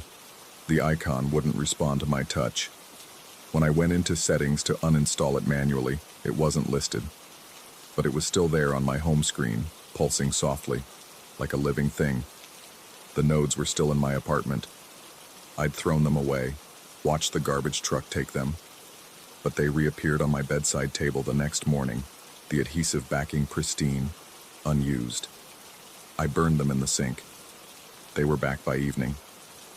More news reports came in a cascade over the following days. 5 people, then 8, then 12. All users of recall tech. All found in similar states, locked in their own minds, surrounded by evidence of crimes that defied explanation. The victims, if they were victims, showed no physical harm, but their brains showed unusual activity patterns. Doctors called it unprecedented. Neuroscientists called it impossible. The media called it mass hysteria. But I knew better. I could feel it happening to me. New memories surfaced every day, unbidden, unwanted. Memories of places I'd never been, of actions I'd never taken. Each one came with sensory details so vivid they overwrote my actual experiences. I started losing track of what was real. Had I ever actually lived on Pemberton Street? Or was that another implant, another fiction? The more I tried to separate truth from fabrication, the more everything blurred together. I stopped leaving my apartment. The outside world felt hostile, accusatory. People looked at me differently, or maybe they always had, and I was only now noticing. Every siren made my pulse spike. Every knock on the door sent me into a panic that left me breathless and shaking. The app sent me notifications constantly now. New memory available, new memory available, new memory available. I turned off my phone. The notifications appeared on my laptop. I shut that down. They showed up on my television screen, scrolling across the black glass like subtitles to a show I wasn't watching. Then Detective Irving showed up. Tall woman with sharp eyes and a skeptical mouth. She stood in my doorway asking questions about my whereabouts on specific dates. about my relationship with people whose names meant nothing to me. She showed me photographs, places I'd never been, people I'd never met. But in some of them, caught in the background or reflected in windows, there was a figure that looked like me. Not exactly me, but close enough. She asked about recall tech, asked if I'd experienced any unusual symptoms. I told her I'd deleted the app, tried to laugh it off as a strange fad I'd briefly tried. She didn't laugh back. Instead, she handed me a card with her number and told me to call if I remembered anything. The word remembered hung in the air between us like a threat. After she left, I went back to my computer. The app was open, though I hadn't touched it in days. There was a new message waiting. Memory integration, 87% complete. Thank you for your participation in the Collective Recall Initiative. Collective. The word made something cold slide down my spine. I researched everything I could find about recall tech. The company had no physical address, no registered employees, no legitimate business registration. It had appeared simultaneously in dozens of countries 3 months ago. The user agreement, which I'd never read, contained clauses about shared neural mapping and distributed memory networks. Terms I didn't understand, but that sounded wrong, fundamentally wrong. The theory I found on obscure forums was worse than anything I'd imagined. The app wasn't recovering memories. It was creating a network, a collective consciousness built from harvested experiences and artificial constructs. Every user became both source and recipient. The crimes in the false memories weren't predictions or implants. They were distributed actions, carried out by the network itself through its users, who would remember committing them but couldn't separate the memory from their own identity. We were all guilty. We were all innocent. The distinction had ceased to matter. My phone rang again. Detective Irving. I let it go to voicemail. Listened to her message asking me to come to the station, saying they needed to clear up some inconsistencies in my statement. Her voice was professional, but underneath I heard something else. Certainty. She thought I'd done something, and maybe I had. In some version of events, in some distributed memory, I was guilty. The nodes appeared in my hand. I didn't remember picking them up. They felt warm, almost alive, and my fingers moved on their own, attaching them to my temples. The hum began before I could stop it, rising to that familiar pitch that resonated in my bones. This memory was different. I was standing in my own apartment, looking at myself sitting in the desk chair, nodes attached, eyes closed, watching myself from the outside, as if I were the figure that had been lurking in all my other memories. And as I watched, I saw myself smile. An expression I'd never worn, never would wear. Saw my hands reach for something. Saw myself stand and walk toward the door with purpose and certainty. The memory ended. I opened my eyes. The apartment was dark. I didn't remember the sun setting, didn't remember hours passing. But my clothes were different now, and there was dirt under my fingernails. Real dirt, not the red that wouldn't wash away. And on my coffee table, there was a key I'd never seen before. The key was labeled with an address, not mine. I checked the news on my phone. A new case had broken an hour ago. Another recall tech user found unresponsive. Same address as the key. My hands were shaking so badly I could barely hold my phone. I called Detective Irving. No answer. Tried again. The call went straight to voicemail. On my third attempt, someone else picked up. A male voice, tired and wary, identified himself as her partner. He asked where I was, asked if I was alone, told me to stay where I was, that someone would be coming to help me. Help me. The words rang false. I looked at the key again, looked at my hands, the dirt, the clothes I couldn't remember changing into, and I realized with a clarity that felt like ice water in my veins that I had no way of knowing which version of events was real. Had I gone somewhere? Done something? Or was this another implanted memory? Another false experience designed to make me believe in my own guilt? The app opened on my phone without me touching it. A new message. Final integration in progress. Thank you for your service to the network. Your memories are now everyone's. Everyone's memories are now yours. I understood then. The app hadn't just implanted false memories. It had dissolved the boundaries between individuals entirely. Somewhere in the network, someone had committed crimes. Multiple someones. And now those memories belonged to all of us. We were all perpetrators, all witnesses, all victims. The physical evidence appeared because the network needed it to, because enough people remembered it existing that reality itself bent to accommodate the collective delusion. Or maybe it was never a delusion. Maybe the crimes were real, distributed across dozens of users who carried them out in fugue states, remembered them later, and couldn't separate the memory from their authentic experiences. Maybe I had been to that address. Maybe my hands had done those terrible things. Maybe the version of me that committed them was as real as the version sitting here now, trying to make sense of impossible evidence. There's a knock at my door. Patient. Persistent. I don't move to answer it. The key is still on my table, the nodes are still warm against my skin, and somewhere in my mind, I can feel other memories trying to surface. Other crimes, other victims, other versions of myself that I can't quite access but know are there, waiting. The knocking continues. A voice calls my name through the door. It might be Detective Irving. It might be someone else. It might be another version of me, coming to collect what I've done, or what I'm about to do, or what I'll remember doing tomorrow. I pick up the nodes one last time, weighing them in my palm. The apartment is very quiet except for that persistent knocking. If I use them again, I might understand. Might remember what really happened. Might finally know which memories are mine and which belong to the network. Or I might disappear entirely into the collective. Become just another node in the system. My sense of self dissolving like sugar in water, until there's no distinction between what I did and what others did, and what we all remember happening. The knocking has stopped. The silence is worse. I can hear breathing on the other side of the door.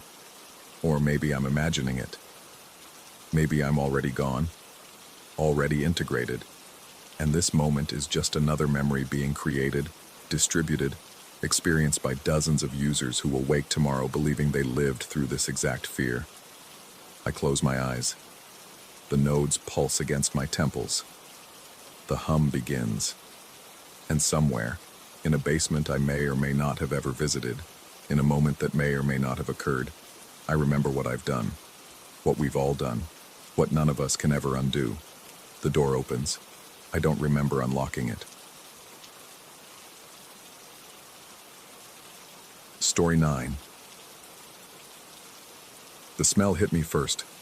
Not the expected mustiness of decay, but something sweet and cloying, like flowers left too long in stagnant water. The iron gate of the Emmeline Theater groaned as we forced it open, the sound swallowed immediately by the fog that had rolled in from the river. 40 years since the fire, and the building still stood, a blackened tooth against the November sky. I'd been exploring abandoned places for 3 years, documenting the slow entropy of forgotten spaces. But this was different. The others felt it too. Graves moved ahead with his crowbar. His usual swagger diminished, while Octavia hung back, her camera already out, already recording. She was always recording. The lobby was intact, surprisingly so. Velvet curtains hung in tatters, their deep crimson faded to the color of dried blood. The ticket booth stood empty, its glass window reflecting our faces back at us. Distorted, elongated. I paused, studying my reflection. Something about it seemed wrong. The proportions slightly off. But when I blinked, it looked normal again. We'd researched the fire, of course. December 1984, during a midnight showing of something experimental, something the surviving records never quite named. 7 people died, they said, though the bodies were never properly identified. The official story blamed faulty wiring, but the unofficial whispers spoke of something else entirely. Screaming that didn't sound human. Audience members who walked into the flames willingly. A performance that continued even as the building burned. The main corridor stretched ahead, impossibly long. Our flashlights carved weak tunnels through the darkness, revealing peeling wallpaper printed with theatrical masks. Comedy and tragedy. Comedy and tragedy. Repeating endlessly. Except some of the masks were wrong, I realized. Their expressions were neither, showing something else entirely, something that made my stomach clench. Octavia whispered behind me that she was getting good footage, that this place was perfect. Her voice sounded far away, though she stood just at my shoulder. I wanted to tell her we should leave, that something felt fundamentally wrong about this place, but the words caught in my throat like cobwebs. We found the main theater through a set of double doors that opened too smoothly, their hinges silent despite decades of disuse. The space beyond was vast, rows of seats descending toward a stage that seemed to pulse in the beam of my flashlight, though that had to be a trick of the shadows. The ceiling disappeared into darkness overhead, and I had the sudden vertiginous sensation that we were looking not up but down into an abyss. Graves moved down the aisle, his boots loud on the wooden floor, each step echoing back at us slightly out of sync. He was saying something about the building's structural integrity, his voice clinical, professional, but I wasn't listening. My attention had fixed on the stage itself, on the way the darkness there seemed thicker, more substantial, as if it were a presence rather than an absence. That's when we found the projection room. The stairway was hidden behind a panel that swung open when Octavia leaned against the wall, as though it had been waiting. The room above was small, cramped, filled with equipment that should have been rusted and ruined, but instead looked pristine, maintained. Film canisters lined the shelves, each labeled with dates and cryptic titles. The Awakening, The Convergence, The Recognition. And in the center, a projector pointed down through its window at the stage below, already threaded with film. I told them we shouldn't, that we should leave these things untouched. But Octavia was already examining the reels, Graves already checking the power. Impossibly, incredibly, when he flipped the ancient switch, lights hummed to life. The building had power. After 40 years, the building had power. The first reel showed a stage much like the one below us, but alive, filled with figures in elaborate costumes. They moved in patterns that seemed almost ritualistic, their gestures precise and repetitive. There was no sound, but I could somehow hear them anyway, not with my ears, but somewhere deeper, a vibration that resonated in my chest. The performance was hypnotic, disturbing, beautiful in the way that watching a predator is beautiful, something deadly made elegant. As the figures moved, I began to notice details that made my skin prickle. The costumes weren't quite right, the proportions strange. What I'd taken for masks were faces, but faces that didn't move correctly, that suggested bones arranged in impossible configurations beneath the skin. And the performance itself, though I couldn't follow its narrative, felt like it was building towards something, some terrible revelation or transformation. Graves pointed out that some of the performers looked familiar, and he was right. That woman in the center, with her too wide smile. I'd seen her face before, on a missing person poster from the late 80s. And the man to her left, his movements jerky and unnatural, was the spitting image of a local teacher who'd vanished in the 90s. We told ourselves it was coincidence, similarity, our minds making patterns from chaos, but we didn't believe it. The second reel was worse. The performance had intensified, the movements more frantic, more purposeful. The camera work was strange, focusing on details that shouldn't have been significant. A particular seat in the audience, the way the shadows pooled in the corner of the stage, the almost imperceptible opening and closing of the curtains as though the theater itself were breathing. And through it all, that same vibration, that same sense of something building, accumulating, preparing to burst forth. When I recognized the next face, I felt my reality tilt. It was Juliana, a girl from my high school who disappeared during our senior year 15 years ago. She stood center stage, her mouth open in a silent scream or song, her hands raised in supplication or summoning. The camera held on her for a long moment, and I could swear her eyes found the lens, found us, watching across decades and death. We should have stopped then. We should have run, but the third reel was already loading itself, the projector clicking and whirring with mechanical certainty, and we were transfixed, unable to look away. This footage was different, newer, the quality sharper. though that made no sense. It showed the same stage, but empty now, the curtains drawn back to reveal nothing but darkness beyond. The camera remained fixed on that empty space for what felt like hours but was probably only minutes, and I found myself leaning forward, waiting for something to appear, to explain why this reel existed. Then the camera began to move. It panned slowly, deliberately toward the audience. The seats were no longer empty. Figures sat in them, shadowy and indistinct, but undeniably present. The camera moved from face to face, each one coming briefly into focus before sliding away to the next. And I began to recognize them too. Not as missing persons this time, but as people I'd seen more recently. A woman who'd sold me coffee that morning, a man I'd passed on the street last week, Octavia's neighbor, Graves's landlord. The recognition built like nausea, like certainty, like doom. The camera continued its methodical survey, moving closer to the front rows, to the center section. My hands were shaking, making my flashlight beam dance across the projection room walls. Octavia had stopped breathing, or so it seemed. Graves had backed away from the projector, his face pale in its reflected light. On screen, the camera focused on 3 seats in the center of the third row. The figures sitting there were clearer now, their features coming into sharp relief.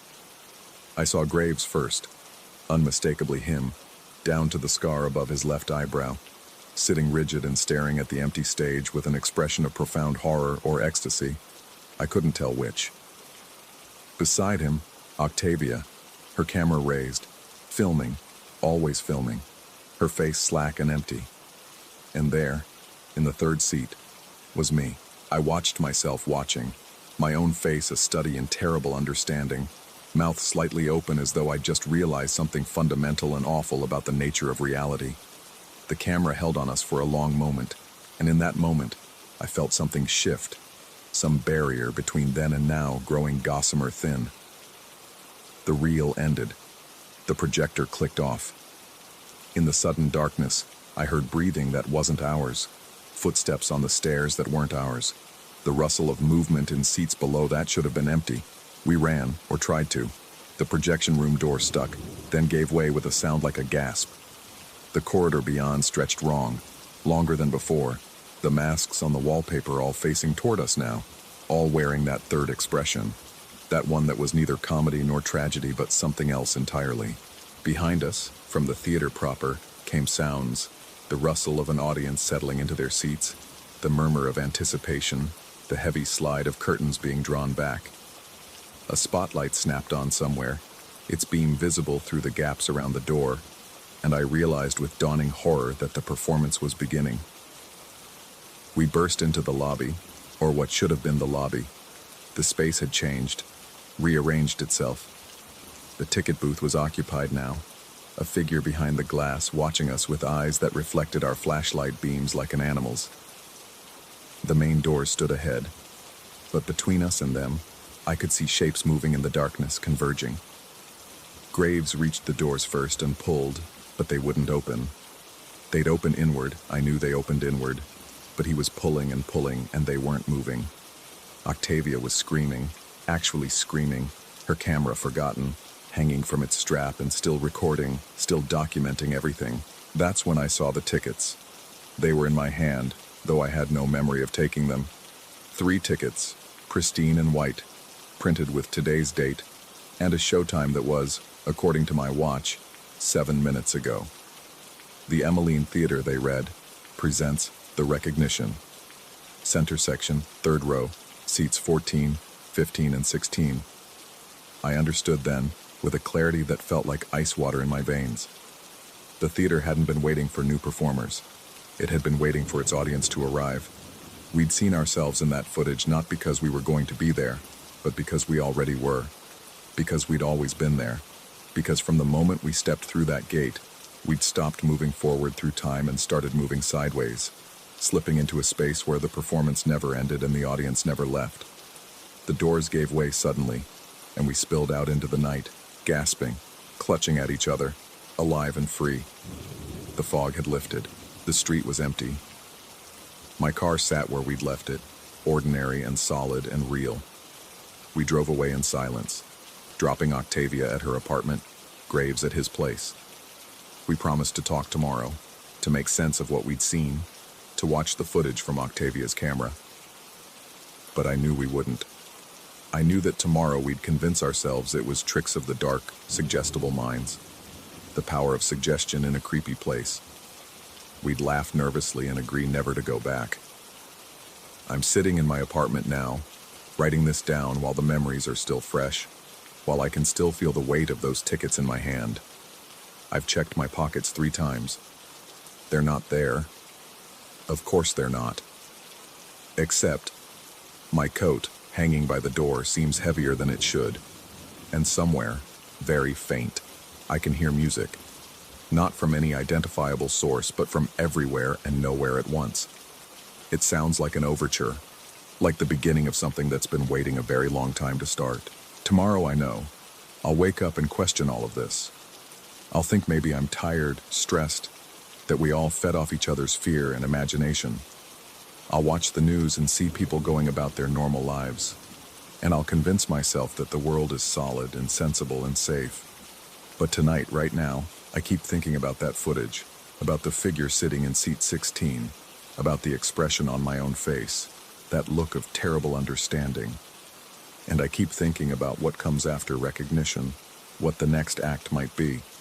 Because somewhere in this city, in a theater that should be empty, the curtain is rising, the seats are filled, the performance is beginning, and I can't shake the feeling that I'm supposed to be there, that some part of me already is, that the person sitting here writing this is just an echo, a projection, a recording of something that already happened.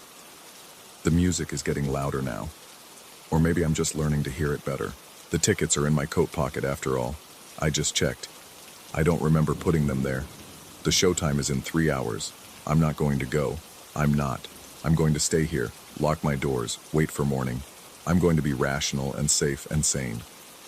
But my car keys are in my hand, and my coat is on my shoulders, and my feet are carrying me toward the door, as though they know something my conscious mind refuses to accept. The theater is waiting. The performance cannot begin without its audience. And I've had these tickets all along, haven't I? Since before I was born, since before the fire, since the first time the Emmeline Theater opened its doors and showed the world what lurks in the space between curtain and stage, between watcher and watched. I'm writing this last part in the car. The theater is ahead, its dark silhouette familiar now, almost comforting. The fog is returning, and in it I can see other cars arriving, other audience members making their way to the entrance. I recognize some of them from the footage. The coffee shop woman, the man from the street, all of us converging, all of us coming home. Octavia just texted. She's here. Graves, too. We're all here, finally, where we've always been supposed to be. The doors are opening. The usher is waiting. My seat is ready. The performance is about to begin. Story 10. The apartment smells wrong tonight. Not the usual staleness of recycled air and takeout containers, but something else beneath it. Copper and wet earth. I press my fingers against the port behind my right ear, feeling the familiar ridge of scar tissue where they installed the memory vault 3 years ago. The skin feels hot, inflamed, though it hasn't bothered me in months. I need another hit. Just one more replay. The technician at the clinic told me I was approaching dangerous usage levels, but what did he know about need? About the gnawing emptiness that follows you through every waking moment until you can slip back into something better, something already lived and cataloged and perfect. My fingers find the slim remote on the coffee table, navigate by muscle memory to file 247, that autumn afternoon when everything felt golden and possible. I close my eyes and press play. The memory loads differently this time. There's a lag, a stuttering quality like a corrupted video file. The familiar park bench materializes around me, the one overlooking the reservoir where I used to sit for hours. But the colors are too saturated, bleeding at the edges. The sky churns with clouds that move in reverse, and the water below reflects nothing, just a perfect black mirror. Then the details start changing. The jogger who usually passes at this point in the memory has a different face. Not slightly different, completely wrong. Where there should be a woman in her 30s with headphones and a purple jacket, there's someone else. Someone whose features shift and slide like melting wax whenever I try to focus directly on them. The purple jacket remains, incongruous, too bright against the wrongness underneath. My heart rate spikes. The memory vault interprets this as engagement, enthusiasm, and pushes deeper into the neural pathways. I can't pull out. The park bench feels too real now, the wood grain pressing into my palms with impossible clarity. Every splinter becomes a canyon of sensation. The figure approaches, gets closer than the jogger ever did in the original memory, close enough that I can smell something acrid and chemical, like burning plastic mixed with spoiled meat. A voice speaks, but it's not coming from the figure. It's coming from inside my own head, layered and echoing. You shouldn't be here. These aren't yours. I manage to tear myself out, gasping, my apartment reassembling around me in fragments. The couch materializes first, then the walls, then the steady drip of the kitchen faucet I keep meaning to fix. My hands are shaking. The remote has fallen to the floor. For the first time since I got the implant, I feel afraid of it. Sleep doesn't come. Instead, I lie in the dark and listen to the building settle around me. Every creak and groan amplified by exhaustion and adrenaline. The port behind my ear pulses with a heat that radiates down my neck. When I finally drift off around 4 in the morning, my dreams are full of faces that won't stay still, rooms that shift their dimensions when I'm not looking directly at them. The next day, I take the subway downtown to the clinic. The car is packed with the usual morning crush, bodies pressed together in artificial intimacy. I keep my eyes down, watching my reflection fragment across the scratched windows.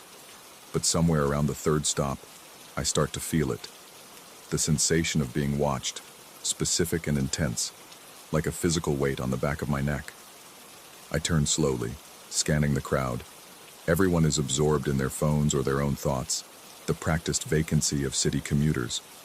No one is looking at me, but the feeling intensifies, becomes almost unbearable. My skin crawls with it. A woman near the door catches my eye. She's wearing sunglasses despite the overcast morning, and something about her posture seems wrong, too rigid, like someone maintaining a pose for a photograph.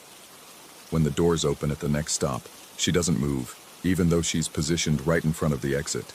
Just stands there while the crowd flows around her. The doors close. She's still watching me. I can feel it through the dark lenses. I force myself to look away, to focus on the advertisements running across the digital displays. But my peripheral vision keeps snagging on her, that unnaturally still figure in a sea of motion. When I risk another glance, she's gone.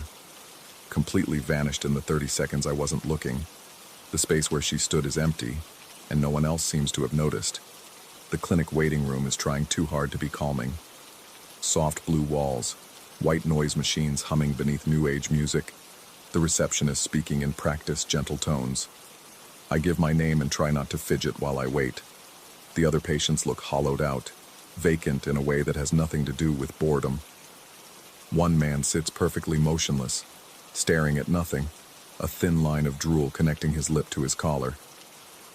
That's what you'll look like soon, something whispers in my head, if you don't stop. When they finally call me back, it's not my usual technician. This one is younger, nervous, with eyes that won't quite meet mine. His name tag reads Elliot, and his hands shake slightly as he connects the diagnostic cables to my port. The scan takes longer than it should. I watch his face while the machine hums and clicks, watching his expression cycle through concentration, confusion, then something that might be fear. He pulls up screens of data I can't interpret, scrolls through long chains of code, his breathing getting shorter and faster. When he finally speaks, his voice is barely above a whisper. Your memory files have been corrupted, but not by system failure. Someone's been accessing your implant remotely, uploading new data. The room tilts slightly. I grip the armrests of the examination chair. The questions pile up in my throat, but what comes out is just, how long? He swallows hard, Adam's apple bobbing. At least 6 months, maybe longer. The signatures are sophisticated, military-grade encryption.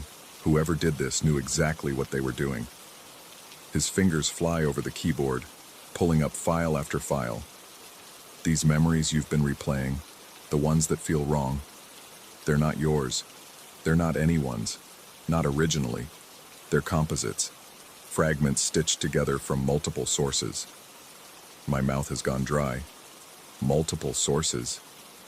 He doesn't answer directly, just pulls up a visualization that makes my stomach drop. My memory files, the ones I've been using to escape reality for 3 years, are lit up with red markers. Corrupted data points, foreign neural patterns, and threaded through all of it, one recurring signature, one consistent contributor. The main source, he says, his voice dropping even lower. The memories that have been spliced into yours most frequently, they're flagged in the black market database. They were harvested from subjects who were... He trails off, unable or unwilling to finish. Or what? He closes the screen quickly, like he's seen something he shouldn't have. When he looks at me, there's genuine pity in his eyes. You need to remove the implant. Today, right now. And you need to be very careful.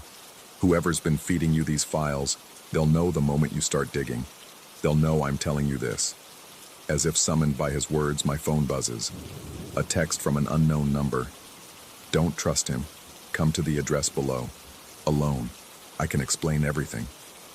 The phone buzzes again before I can react.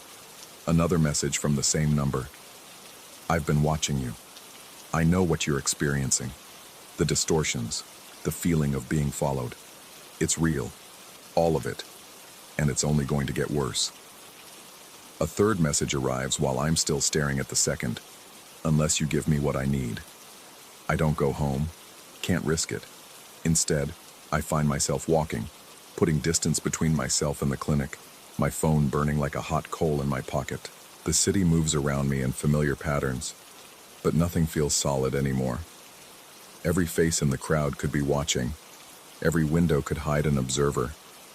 The paranoia isn't helped by the fact that my implant keeps activating on its own, brief flashes of memory bleeding through my vision without my input. A street corner becomes suddenly overlaid with a different street corner, somewhere I've never been, somewhere that smells like gasoline and night air. A passing stranger's face ripples and reforms into someone else's features for just a moment. The boundary between now and then, between real and recalled, is dissolving. I duck into a coffee shop, order something I don't want just to have a reason to sit down.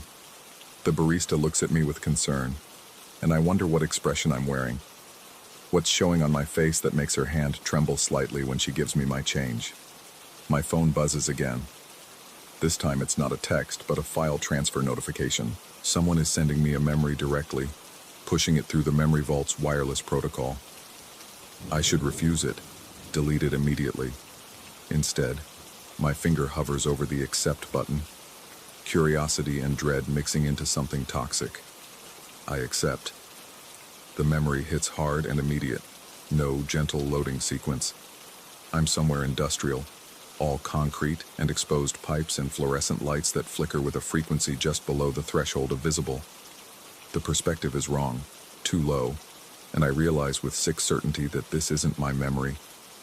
I'm experiencing someone else's point of view, someone who was terrified, who was trying to crawl away from something. The memory pans up, and I see a figure standing in the shadows. Tall, perfectly still, watching with an intensity that transcends the limitations of the recording. And even through the corrupted data and neural static, I recognize something about the stance. The way the head tilts slightly to one side. It's the same way the woman on the subway was standing. The memory ends abruptly, and I'm back in the coffee shop, gasping like I've been held underwater. Several other customers are staring. The barista has her phone out, probably ready to call someone. I force myself to stand, to walk calmly toward the exit, even though every instinct is screaming at me to run. Outside, the afternoon has turned gray and heavy. Rain threatens but hasn't started yet. I walk without direction, just moving. And that's when I notice the pattern. Certain people on the street, positioned at regular intervals, all facing the same direction, all watching the same spot, all watching me. They're not obvious about it. A man adjusting his tie, a woman checking her phone, a delivery driver leaning against his truck. But when I map their positions in my head, they form a perfect perimeter, a circle of observation with me at the center. My implant activates again, another unsolicited memory flooding my senses.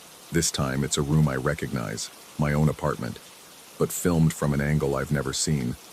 From somewhere near the ceiling, looking down at my couch, my coffee table, my life arranged like a museum display. Someone has been inside. Someone has been recording. The memory continues, and I watch myself from this impossible perspective. I'm asleep on the couch, the remote still clutched in my hand from another session. I look vulnerable, pathetic, completely unaware that I'm being observed. And then, in the memory, a hand enters the frame. Long fingers, surgical gloves, reaching toward my sleeping form, toward the port behind my ear. I tear myself out of the memory so violently that I stumble, nearly falling into the street. A car horn blares, someone shouts. But all I can think about is how many times I've woken up on that couch with no memory of falling asleep there, with unexplained gaps in time, with the port feeling tender and used. My phone rings, not a text this time, an actual call from the same unknown number. I stare at it for 3 rings, 4, 5. On the 6th, I answer. Silence on the other end, but not empty silence. The kind that's full of breathing, of presence, of someone listening as intently as I am. Finally, a voice. Gender ambiguous, modulated through some kind of filter that makes it sound both far away and intimately close. You've been living in dead time, moments that don't belong to you, experiences harvested from people who can't use them anymore. Do you understand what that means? Do you understand what you've become? Who are you? My voice sounds foreign, too high, too desperate. I'm a collector of memories, of experiences, of the final moments when everything becomes clear. I've curated thousands of hours, tens of thousands. The best moments, the most intense, the ones that burn brightest right before everything goes dark. The voice pauses and I can hear something in the background, a rhythmic sound that might be footsteps. But you have something of mine, something precious, and I want it back. I don't have anything. File 247, the park bench, the autumn afternoon. That's not your memory. It's one of my favorites, actually. Took me years to acquire the source material, to edit it just right. And somehow, through some glitch or error or act of incredible bad luck, it ended up in your implant, mixed in with all the other recycled data I've been feeding you. The footsteps in the background are getting louder, closer. I spin around, scanning the street, trying to identify which of the watchers is on the phone, but they've all disappeared. The perimeter has collapsed, or I'm imagining it, or they were never there at all. I'm going to get it back, the voice continues, calm, patient, the tone of someone discussing the weather. I'm going to extract every memory I've gifted you, and in return, I'm going to give you something new, something no one else has experienced. The memory of right now, of this conversation, of the exact moment when you realize there's nowhere left to run. Won't that be nice? A complete set. Before and after. The full experience. The line goes dead. I'm running before I consciously decide to move. Feet pounding pavement, breath coming in ragged gasps. The city blurs around me, familiar landmarks becoming strange, the late afternoon light taking on a sickly quality that makes everything look jaundiced and diseased. My implant fires randomly, overlaying past moments on present ones, until I can't tell if I'm running down this street or that one, if it's now or 3 months ago or some impossible collision of both. A hand grabs my arm, spins me around. It's Elliot from the clinic, but his face is wrong, the features subtly rearranged, like someone doing a bad impression of him. He's saying something urgent, but the words are delayed, arriving half a second after his lips move. I wrench away, keep running, and the city becomes a maze of overlapping realities. The park bench from File 247 appears in the middle of an intersection. The industrial space from the scent memory materializes around me for just a moment. Concrete and fluorescent lights superimposed over storefronts and street signs. I end up in an alley, pressed against cold brick, trying to remember how to breathe normally. The port behind my ear is burning now, hot enough that I'm sure it must be leaving marks, cooking the surrounding skin. I reach back to touch it and my fingers come away wet. Not blood. Something else. Clear fluid that catches the light oddly, like oil or tears, or something that exists in the space between physical and digital. My phone buzzes one final time. Not a call or text, but a calendar notification. An appointment I don't remember scheduling. Memory extraction. Tonight. Location TBD. And that's when I see them. At the mouth of the alley, backlit by the setting sun, 3 figures standing perfectly still. The one in the middle is wearing purple, that same impossible purple jacket from the corrupted memory. As I watch, they begin to walk toward me in perfect synchronization, each step measured and identical. I have nowhere left to go. The alley dead ends behind me, brick wall solid and real and offering no escape. My implant activates again, showing me this moment from their perspective, from all 3 perspectives simultaneously. I see myself through their eyes, small and trapped and afraid, and I understand with sudden terrible clarity that this is what I've been watching all along. Every corrupted memory, every distorted file, every moment that felt wrong. They were all rehearsals, preparations, different angles of the same inevitable scene. The figures are close now, close enough that I can see their faces cycling through different features, trying on various expressions like masks. Close enough that I can smell that chemical scent, plastic and meat and earth. Close enough to reach out and touch the port behind my ear with their gloved hands. One of them speaks, the voice unfiltered now, raw and hungry. Thank you for keeping these safe.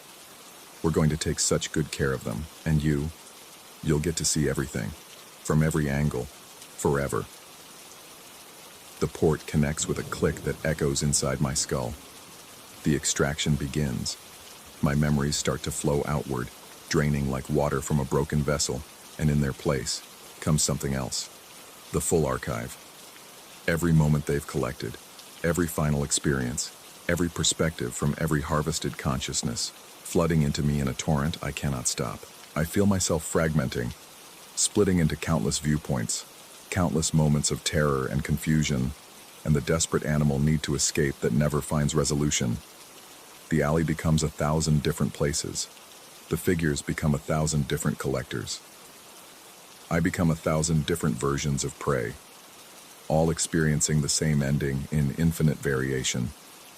And through it all, one thought remains coherent, holding on with desperate strength as everything else dissolves. I don't know if I'm experiencing this now, or if this is just another memory, another file, another moment someone decided to save and share and sell to whoever wanted to feel the special intimacy of watching someone break.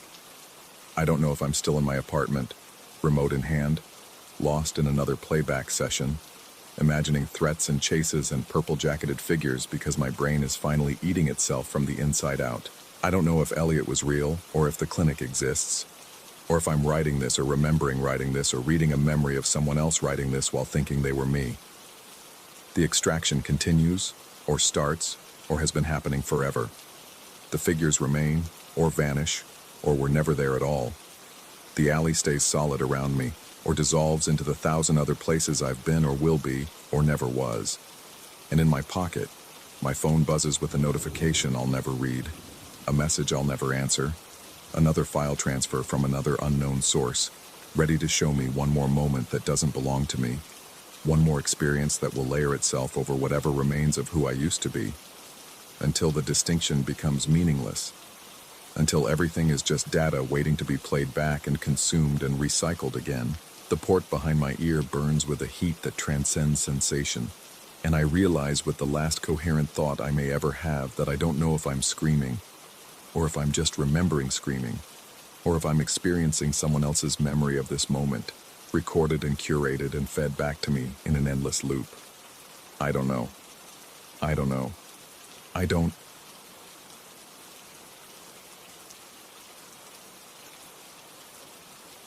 The humming started 3 weeks before the first wave. I remember because I was in the observatory when Dr. Chen first isolated it. A low-frequency pulse buried beneath layers of cosmic static. At first, we thought it was equipment malfunction, some feedback loop in our aging receivers. But the pattern was too clean, too deliberate. Mathematics doesn't lie, and what we were hearing was unmistakably mathematical, a sequence. Prime numbers ascending, then descending, then something else entirely. Something that looked like a countdown. The research facility sat perched on the edge of Lake Superior, close enough that on quiet nights you could hear the water lapping against the rocks below.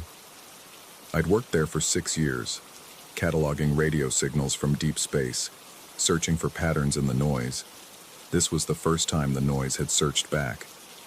Chen spent 72 hours without sleep trying to decode the full sequence. I brought him coffee that he didn't drink and food that congealed on paper plates while he scribbled equations across 3 whiteboards. His hands shook when he finally showed me what he'd found. Not from exhaustion, I realized later. From fear. The countdown would reach 0 in 11 days. We reported it, of course. Filed the proper documentation with the appropriate agencies. The response was predictable. Bureaucratic acknowledgement followed by silence. They probably thought we were crying wolf, another SETI team desperate for validation. I might have thought the same thing if I hadn't been there in the room when Chen played the full decoded sequence through the speakers. It sounded like singing. Deep, resonant, almost below the threshold of hearing. It made my teeth ache and my eyes water. Chen shut it off after 30 seconds, but the sound lingered in my skull for hours afterward, a phantom vibration that wouldn't quiet. That night, I dreamed of water for the first time. Dark water, stretching endlessly in all directions, and something massive moving beneath the surface. I woke with my sheets damp with sweat, my mouth tasting of salt and copper. The lake outside my window was perfectly still, reflecting the moonlight like polished obsidian. I told myself it was nothing, just the stress manifesting in my subconscious. I was good at lying to myself back then. The humming grew louder over the following days, not in our equipment, but in the air itself, a subtle vibration that you felt more than heard. Other people started noticing it too. The graduate students working late shifts complained of headaches and nausea. 2 of them quit without explanation, packed their things and drove away in the middle of the night. Chen stopped eating entirely. He'd stand at the window for hours, staring out at the lake, his lips moving silently as though reciting something. I asked him once what he was thinking about. He didn't turn around when he answered, his voice flat and distant. The water is deep here. Very deep. 5 days before 0, the first reports started coming in from around the world. Unusual behavioral patterns detected in coastal populations. People standing on beaches, staring at the horizon. Swimmers venturing further out than usual, requiring rescue. Nothing conclusive. Nothing that couldn't be explained by coincidence or confirmation bias. But the pattern was there if you knew how to look. I knew how to look. The facility director called an emergency meeting and told us we were shutting down for a week. Mandatory leave. Some nonsense about equipment maintenance and safety inspections. We all knew what it really meant. They wanted us gone before whatever was going to happen, happened. Most of the staff left that same day. Chen didn't. Neither did I. We had to know. 3 days before 0, I stopped being able to sleep. Every time I closed my eyes, I was back in that dream ocean, feeling something vast and ancient moving beneath me. The pressure of its attention was suffocating, like being observed by something so large that it didn't quite understand what I was. An ant beneath a magnifying glass, a specimen on a slide. Chen had stopped speaking almost entirely by then.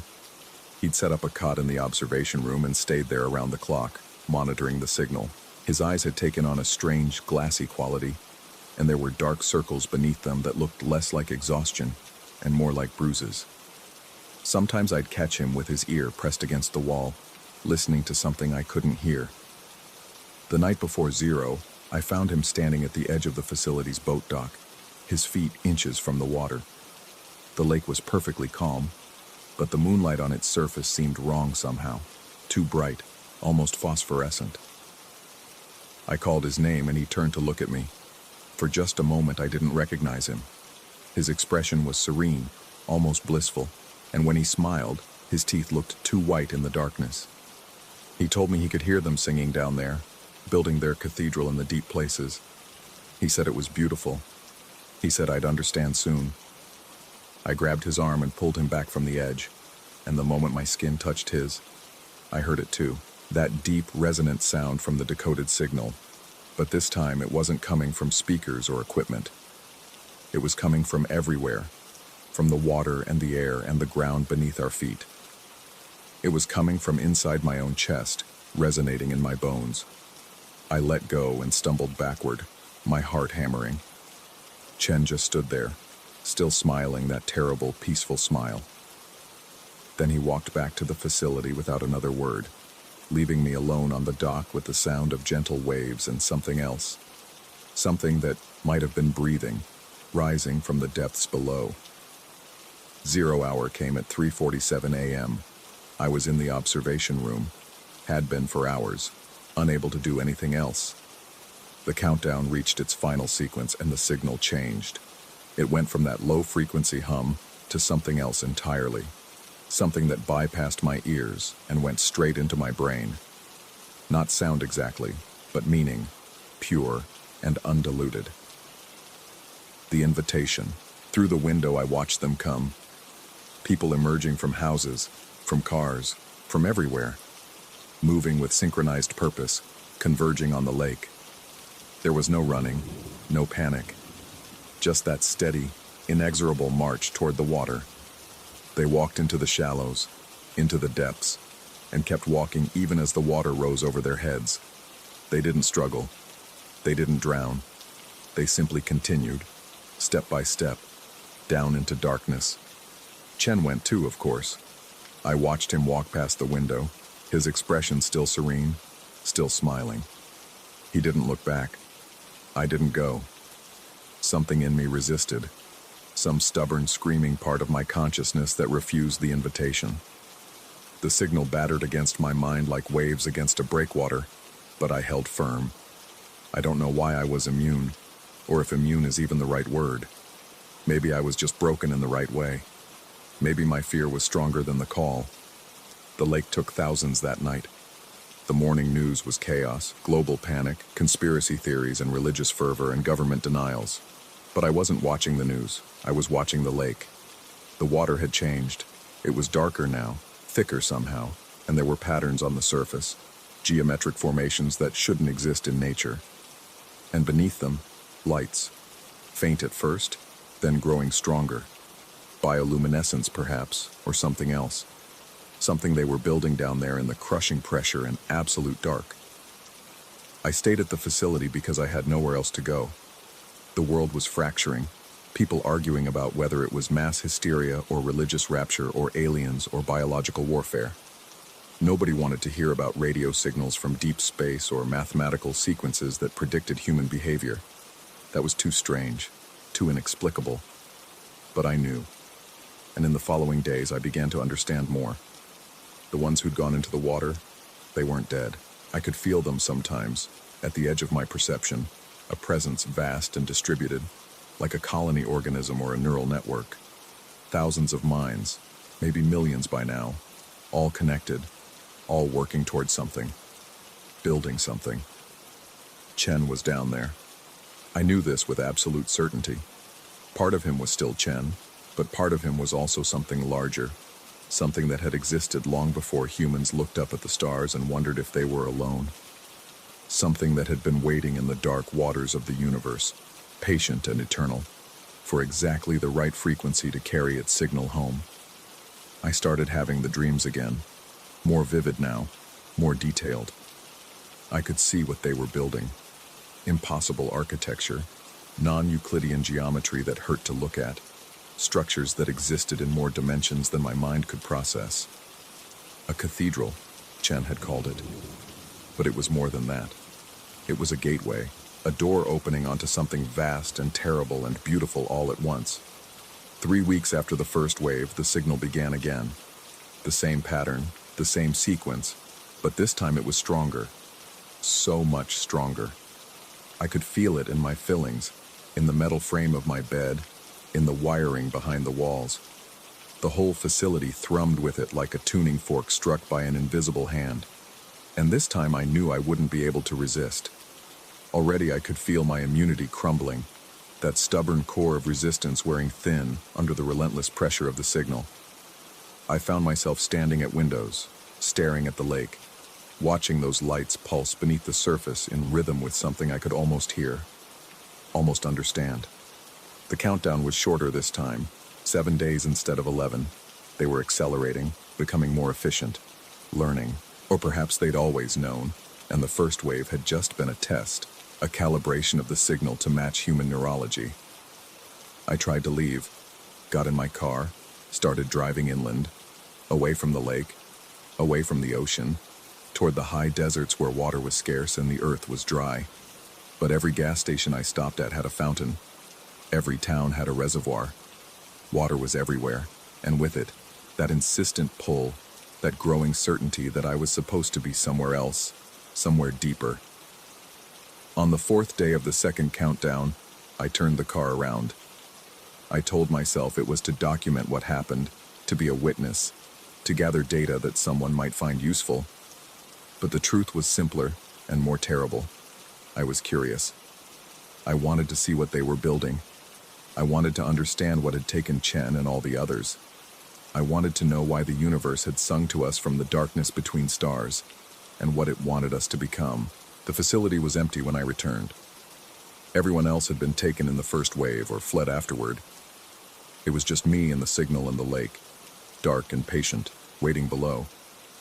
I'm writing this now, in the observation room, with the countdown at 18 hours and falling. The signal is so loud I can barely think.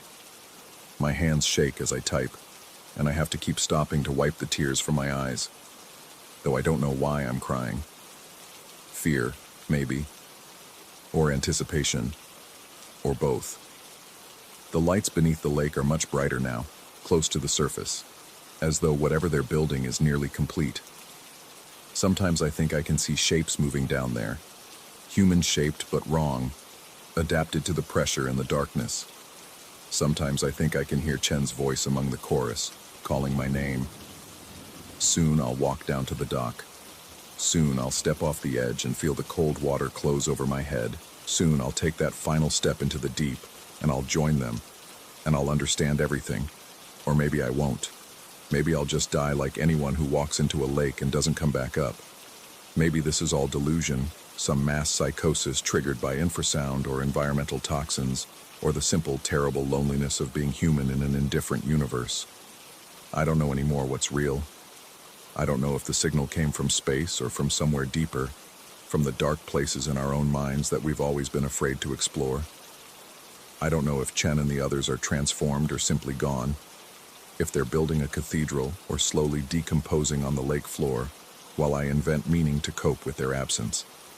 All I know is that the countdown reaches 0 in 17 hours, and when it does, I'll be standing at the water's edge, waiting to see which truth drowns me.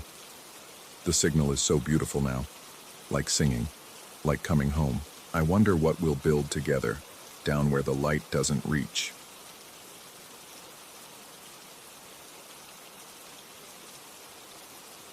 Story 12.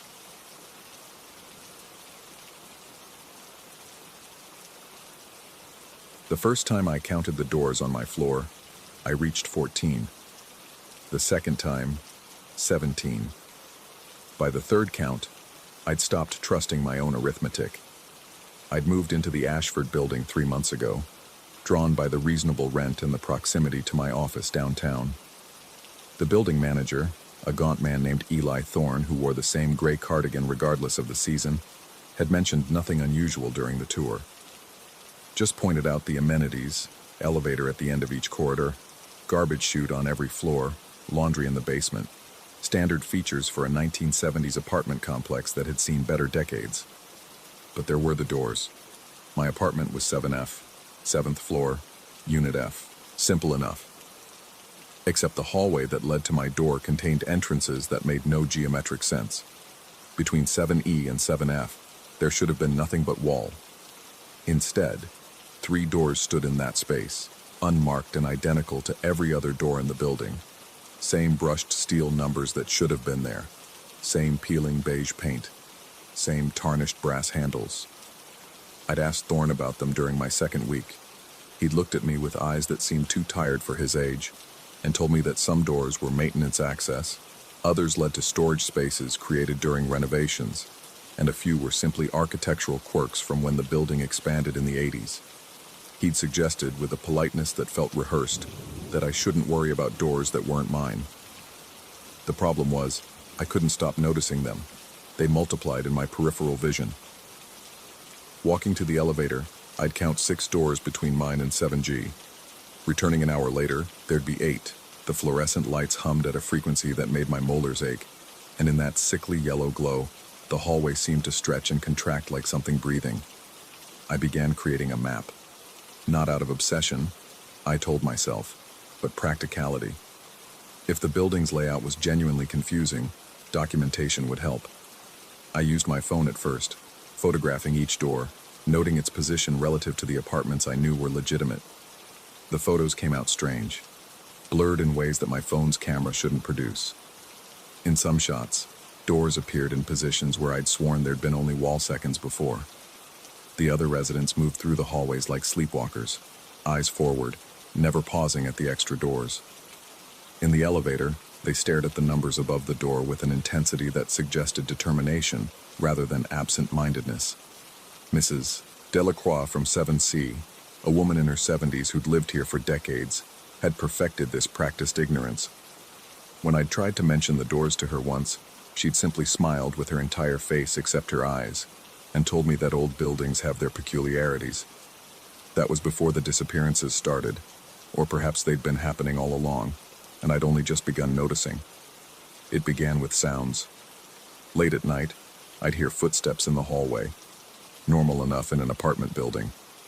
But these footsteps would approach a door, stop, and then come the sound of it opening. Not the familiar click and squeak of an apartment door, but something heavier, like a bank vault seal breaking. And then, silence. No footsteps continuing into an apartment, no door closing. Just the hum of fluorescent lights and the building's ancient pipes groaning through the walls. I started keeping a log. Each time I heard those sounds, I'd note the time and try to determine which door had opened. The pattern emerged gradually, like a photograph developing. The sounds always came from the unmarked doors, the extras, the ones that shouldn't exist. Then Ravi from 7H vanished. The building manager claimed he'd broken his lease and moved out suddenly. But I'd seen Ravi's car in the parking garage the morning after his supposed departure. His mail accumulated in the lobby box. When I walked past 7H, I could smell the beginning rot of forgotten food through the crack under his door. No one else seemed concerned. The other residents continued their determined ignorance, and Thorne had simply shrugged when I'd pressed him about it, mentioning something about the deposit being forfeit and the lease terms being clear. That's when I decided to investigate properly. I started with the building's history. The library's digital archives contained more than I'd expected. The Ashford building stood on the former site of the Whitmore Sanitarium, a private psychiatric facility that operated from 1923 to 1959. The sanitarium had gained a reputation for experimental treatments. The articles used that word, experimental, with a careful neutrality that suggested something darker lurking beneath. What I found in the medical journals from that era made my skin prickle in the overheated library reading room. Dr. Virgil Whitmore, the sanitarium's founder, had been obsessed with perception and spatial awareness. His published papers discussed treating patients with distorted senses of space and time, but his proposed methods were unconventional.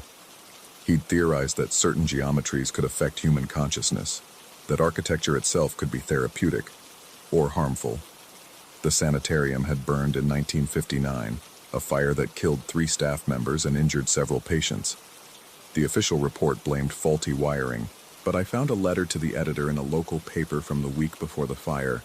written by a former nurse at the facility. She'd claimed that Dr. Whitmore's experiments had gone too far, that he was no longer trying to cure perceptual disorders but creating them, that he'd built rooms and corridors that made people lose their sense of when and where they were. The letter ended abruptly, as if the editor had cut it off mid-thought. When the Ashford building was constructed in 1970, the architectural plans showed a standard residential layout.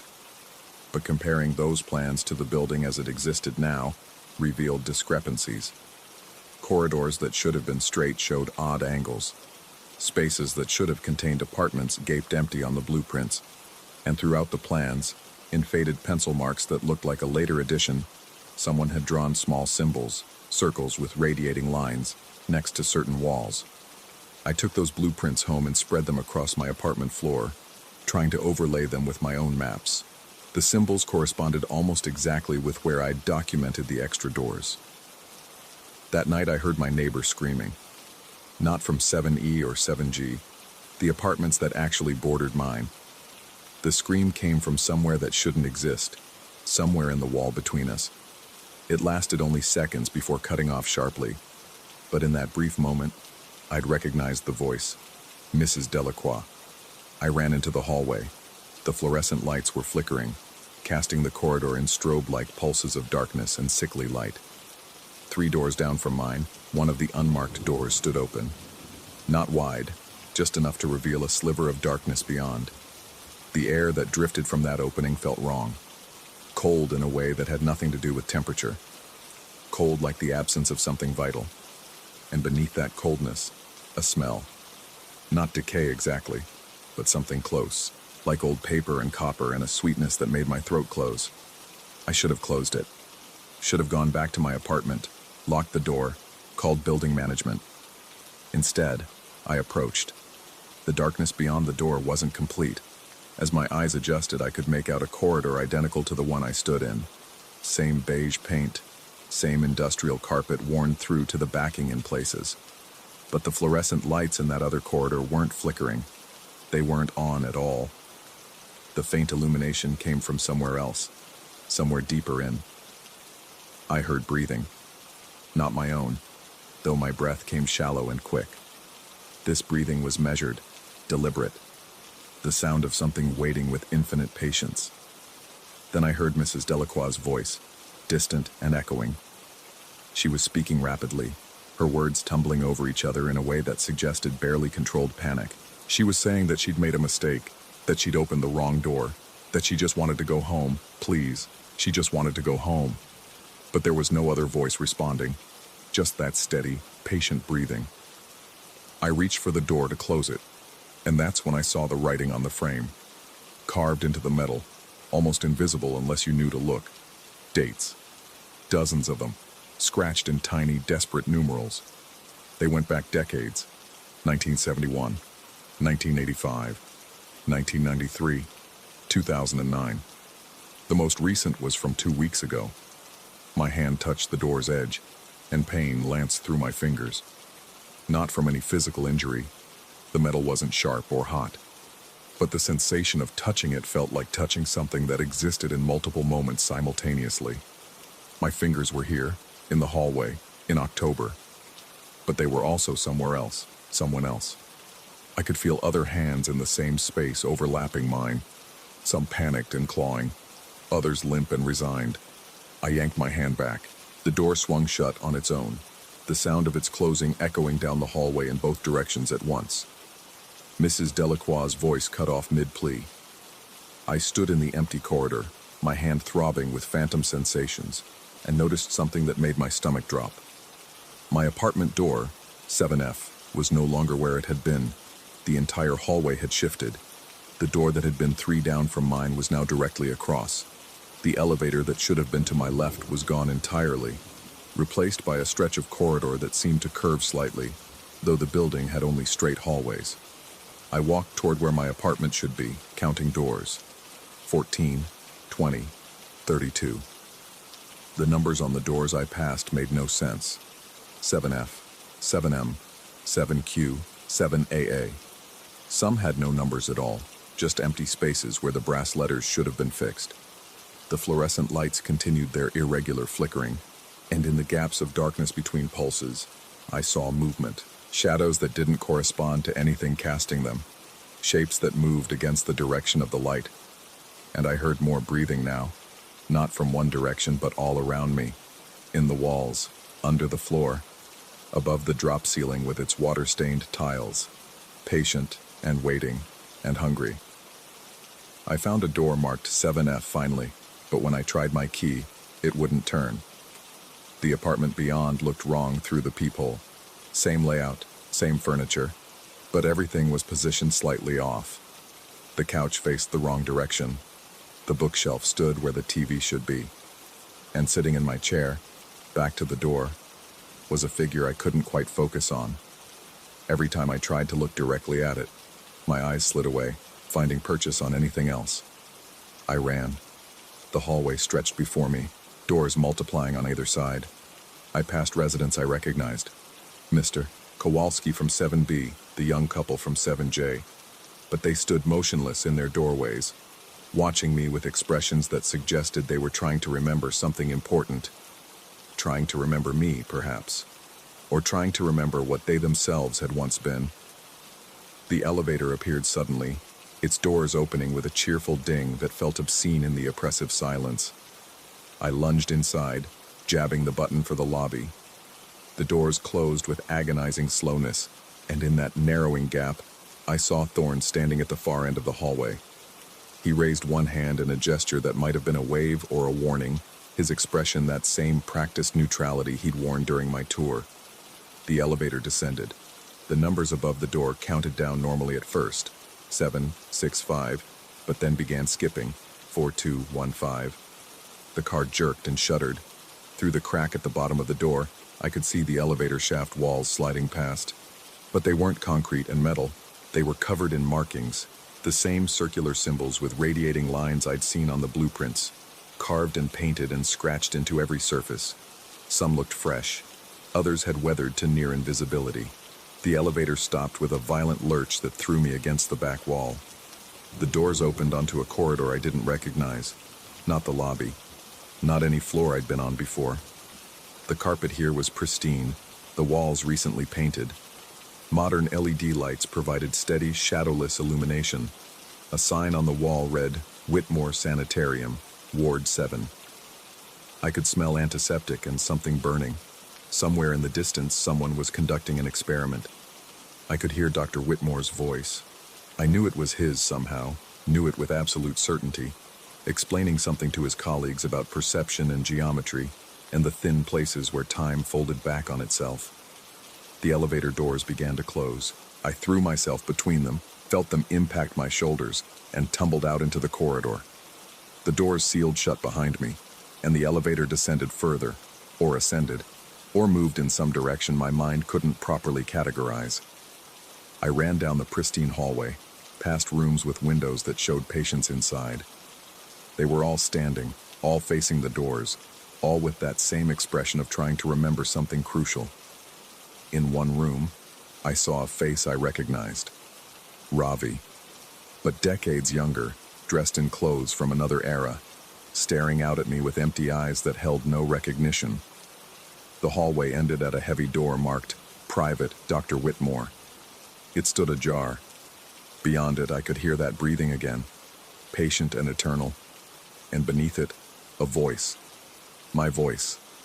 I was in there, beyond that door, and I was explaining to someone how the building worked, how the doors connected different moments, different instances of the same space, how something had learned to use those connections, moving through time like we move through rooms, hunting for those rare moments when someone opened the wrong door at the wrong time.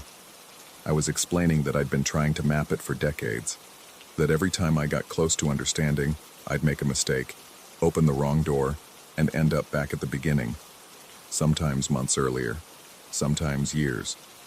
The building always brought me back eventually, drawn like a fish on a line. I was explaining that I couldn't remember my name anymore, or when I'd moved in, or what I'd done before this became my entire existence. I was explaining that I thought maybe I'd been one of Dr. Whitmore's patients once, or maybe one of his colleagues.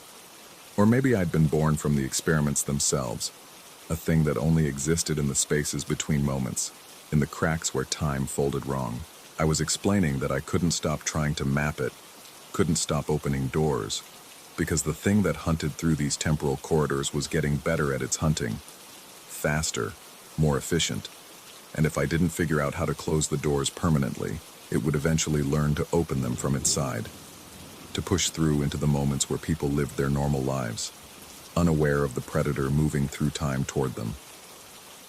I stood in the hallway outside Dr. Whitmore's office, listening to myself explain all of this in a voice flat with exhaustion and acceptance, and I understood that I'd had this revelation before, many times. That I was trapped in a loop of my own making, drawn to investigate the building's mysteries, discovering the truth, and then losing it all when I inevitably opened another wrong door. The breathing grew louder. I turned and ran back the way I'd come, but the corridor had changed. The pristine walls were now covered in blueprints, thousands of them, taped and tacked and nailed to every surface, all showing the same building, all with those circular symbols marking the same locations, and on every blueprint, in handwriting I didn't want to recognize but did, notes had been scrawled in the margins, notes about the doors, about what moved through them, about how many times I'd tried and failed to stop it. The elevator was gone. In its place, just another unmarked door. I could hear Mrs. Delacroix on the other side of it, still pleading to go home. I could hear Ravi, his voice younger but already resigned. I could hear dozens of others, all asking the same questions, all trapped in the same eternal moment of realizing their mistake. And I could hear myself among them, my voice joining that chorus, explaining again about the doors and the map and the thing that hunted through time. My apartment key was still in my hand. I looked at it, at the engraved 7F, and noticed for the first time that the edges were worn smooth. Not from weeks or months of use, but years, decades. How long had I been carrying this key? How long had I been trying to find my apartment? The breathing was behind me now. I turned slowly, because what choice did I have? The hallway stretched in both directions, infinite and identical. Every door was unmarked. Every door was wrong. And standing at the far end, barely visible in the flickering lights, was something that might have been Dr. Whitmore once, or might have been all of his patients folded into a single shape, or might have been the building itself, given form and hunger. It didn't move toward me. It didn't need to. Time itself was moving, flowing like a current, and I was caught in it, drifting slowly backward, or forward, or in some direction that had no name, toward the moment when I would open the wrong door again, toward the beginning of the loop, toward the instant I'd first noticed there were too many doors on my floor. My phone buzzed in my pocket, a reminder I'd set weeks ago, or years ago, or in some other iteration of this moment. The screen showed a single note. Count the doors, trust the map, don't open anything marked with circles. But I couldn't remember what the circles meant. I couldn't remember why I'd written this warning to myself. The knowledge was slipping away like water through fingers, leaving only the vague sense that I'd understood something important once. The hallway's fluorescent lights steadied, stopping their flicker. The building settled around me with the sound of old bones finding comfortable positions. From somewhere far above or far below or far in some other direction entirely, I heard the sound of a door closing and a lock clicking into place. I found myself standing in front of apartment 7F. My apartment. The door was exactly where it should be, and my key turned smoothly in the lock. Inside, everything was exactly as I'd left it this morning. The blueprints were gone from my floor. My phone's photo gallery showed only normal pictures. No blurred images of impossible doors.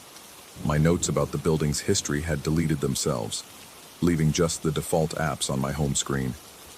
I walked to my window and looked out at the city. Evening was falling, painting the sky in shades of amber and purple. Cars moved through the streets below in their normal patterns. People walked their dogs.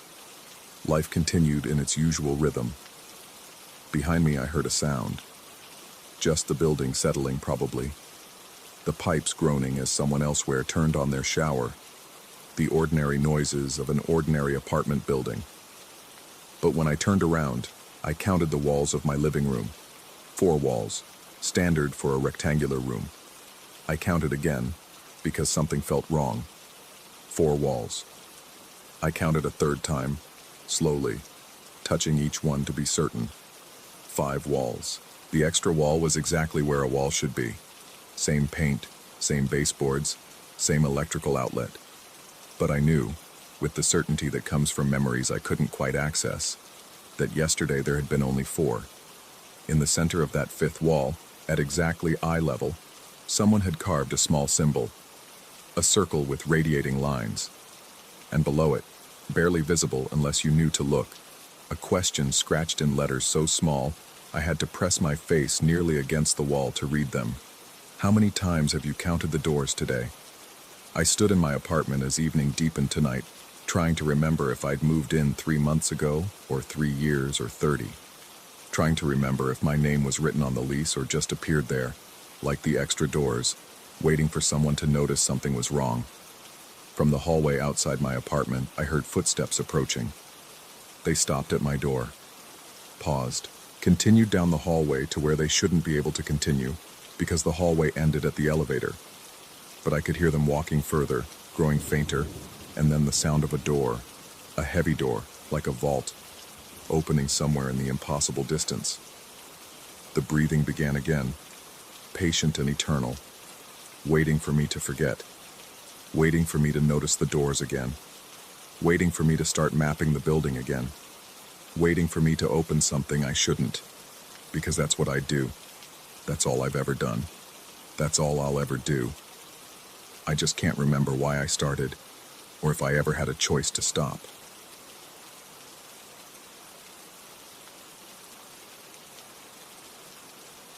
Story 13.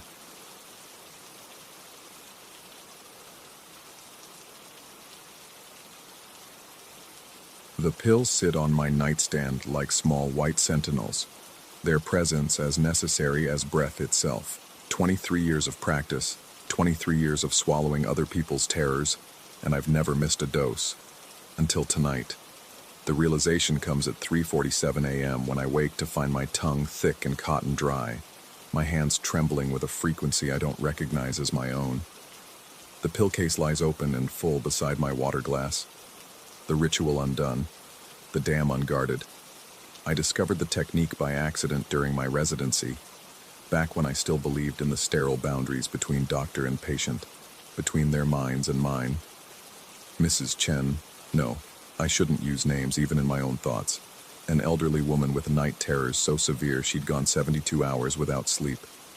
Standard treatments failed. In desperation, I tried an experimental hypnotic approach, pressing my consciousness against the membrane of her dream state, and I fell through. Her nightmare was a gray room that stretched infinitely, filled with the sound of her mother's disappointed sighs. I could taste the shame in the air, feel the weight of expectations pressing down like wet wool. When I reached out to touch the walls, they dissolved. The terror flowed into me like ice water through a crack, and when we both woke, she smiled for the first time in months. She slept peacefully that night. I did not. But I learned to manage it. The medication keeps them contained, pressed down into some deep cavity in my mind where they can't take form. The nightly ritual, the pills, the breathing exercises, the mantra I repeat in the dark, keeps the seal intact. 743 patients over the years, 743 nightmares living inside me like insects in amber, preserved and paralyzed. Now the walls are breathing. I press my palms against the bedroom drywall, needing to confirm it's solid, but the texture shifts under my fingers. Rough, then smooth, then wet. The shadows in the corners are too dark, possessing a density that light should penetrate but doesn't. Something moves within them, patient and watchful. The first one manifests near my closet door. It's a translucent thing, humanoid but wrong in its proportions, with limbs that bend at too many angles. I recognize it immediately, the embodiment of professional failure I absorbed from a surgeon 6 years ago. the fear of hands that destroy instead of heal. It doesn't approach, just stands there, its head cocked at an angle that suggests both curiosity and hunger. "You're not real," I say to the empty room, but my voice cracks on the last word. The thing's mouth, if it has one, might be smiling. I back toward the bedroom door, my hand finding the light switch. The overhead fixture flares to life, but it doesn't help. The shadows don't recede, they simply relocate, pooling in new corners, growing thicker. In the harsh light, I can see more of them now. A woman-shaped silhouette with eyes like empty wells, embodying the fear of abandonment I took from a man who'd lost everyone he loved. A creature of teeth and static, the manifestation of a teenager's social anxiety twisted into something predatory. They're all here. Every nightmare I've consumed, every terror I've swallowed and suppressed, taking form in the space between sleep and waking. The surgeon's fear moves first, its two long fingers reaching toward me. I bolt from the room, slamming the door behind me. But even as I do, I know it's futile. They're not contained by doors or walls. They're mine now, have always been mine, living in the architecture of my mind. They're just finally strong enough to build their own doors from the inside out. The hallway stretches longer than it should, the walls pulsing with the rhythm of breath or heartbeat. I can't tell which. The carpet under my bare feet feels wet, though when I look down, it's dry. The sensation persists anyway, cold moisture seeping between my toes with each step. In the kitchen, I try to think rationally. Withdrawal symptoms from missing the medication, hallucinations brought on by stress and exhaustion. But rationality feels thin here, like tissue paper held up against a hurricane. I can hear them moving through my apartment, footsteps that don't quite sound like feet, whispers in languages I absorbed, but never learned. A middle-aged banker's dread of poverty manifests as a shadow that consumes light, leaving gaps in reality where it touches. An artist's fear of creative death takes the form of hands that reach from walls, their fingers stained with ink that might be blood. A teacher's terror of being forgotten becomes a figure that flickers in and out of existence, never solid enough to fully see. They don't attack. That's almost worse. They simply exist, filling my space with their presence, their patient observation. They're waiting for something. The bathroom mirror shows my reflection, but delayed by half a heartbeat, my movements echoed a fraction too slowly. I splash cold water on my face, but the droplets that run down my cheeks feel warm, almost feverish. When I look up again, my reflection's eyes are black, pupils dilated to consume the iris entirely. I grip the sink's edge, porcelain cold and solid under my palms, the most real thing I've felt in hours. The medical training I spent decades accumulating tries to assert itself. This is a psychotic break, it insists. Discontinuation syndrome. You need to call for help, get to a hospital, re-establish the medication regimen. But I know better. I've been inside too many minds, touched too many nightmares. This isn't madness in the clinical sense. This is something I did to myself, one patient at a time, filling myself with horrors until the container finally cracked. The apartment's air grows thick, harder to breathe, as if the nightmares are displacing oxygen with their presence. I hear scratching from within the walls, not like mice or insects, but deliberate, purposeful. The sound of something trying to write a message in wood and drywall. My phone lies on the kitchen counter, screen dark. I could call someone, a colleague, emergency services, anyone. But what would I say? That the nightmares I've been collecting like other people collect stamps have finally achieved critical mass? That the fears I've been swallowing for 2 decades are staging a prison break through my perception of reality? Instead, I find myself walking to my study, guided by an instinct I don't fully understand. The room is exactly as I left it. Desk neat, files organized, the leather chair positioned precisely in front of my patient notes. But it feels different now, like a stage set rather than a workspace. The books on the shelves seem to lean inward, their spines pressing closer together, titles blurring into illegibility. In the corner stands something I haven't seen in waking life before, The amalgamation of every claustrophobic fear I've ever absorbed. A space that's somehow smaller on the outside than the inside. Geometry folded wrong. Looking at it makes my eyes hurt. My brain struggling to process dimensions that shouldn't exist. The desk drawer opens at my touch, revealing my patient journal. 17 volumes over 23 years, each entry detailing the nightmares I've consumed, the fears I've made my own.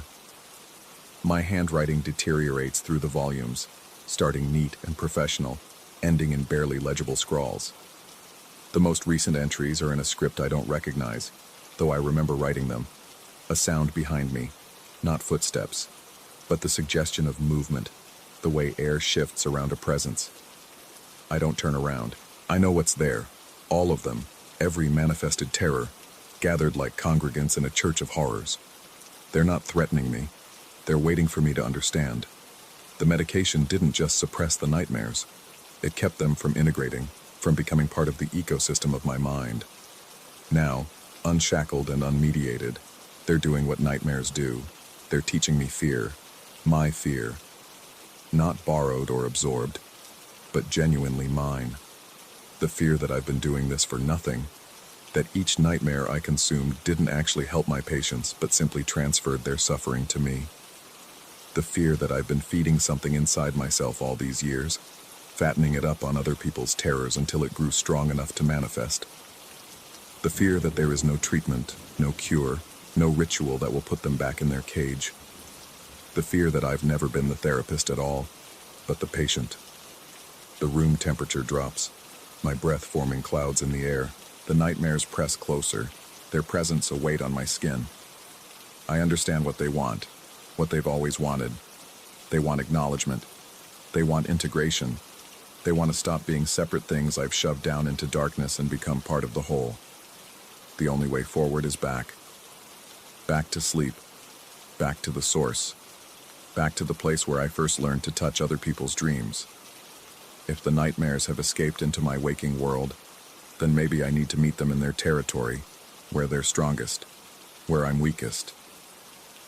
The bedroom feels miles away, though it's just down the hall. Each step takes effort, like wading through syrup, through accumulated dread given physical form. The manifested fears follow, a procession of horrors at my back. The surgeon's failure walks beside the teacher's oblivion. The banker's poverty shadows the artist's death. They've waited so long for this, patient as monuments. My bed looks like an altar, sheets white as bones in the darkness. The pills remain on the nightstand, but I make no move toward them. They're the barrier, and the barrier is the problem. I lie down on sheets that feel both too soft and too rough, my heart hammering against my ribs like something trying to escape. The ceiling above me pulses with shadow shapes, fears taking form and dissolving and reforming. Closing my eyes doesn't help. The nightmares exist beyond the binary of eyes open or closed now. Sleep should be impossible, but it comes fast, rushing up like dark water, drowning me before I can fight it. Or maybe I'm not falling asleep at all. Maybe I'm finally waking up. The last thing I register in the physical world is the feeling of countless hands on my skin, not violent, but insistent, pulling me down into the place where all nightmares begin. Into the place I've been building inside myself for 23 years, one absorbed fear at a time. I wake up in my office, but I don't have an office anymore. Haven't for 6 months. The fluorescent lights buzz overhead, that particular frequency that used to give me headaches during long sessions. My patient, a young person whose name I can't quite recall, sits across from me, describing their nightmare in a voice that seems to come from very far away. I'm nodding, taking notes, the pen moving across paper with a scratching sound that might be coming from inside the walls. The patient's face keeps shifting.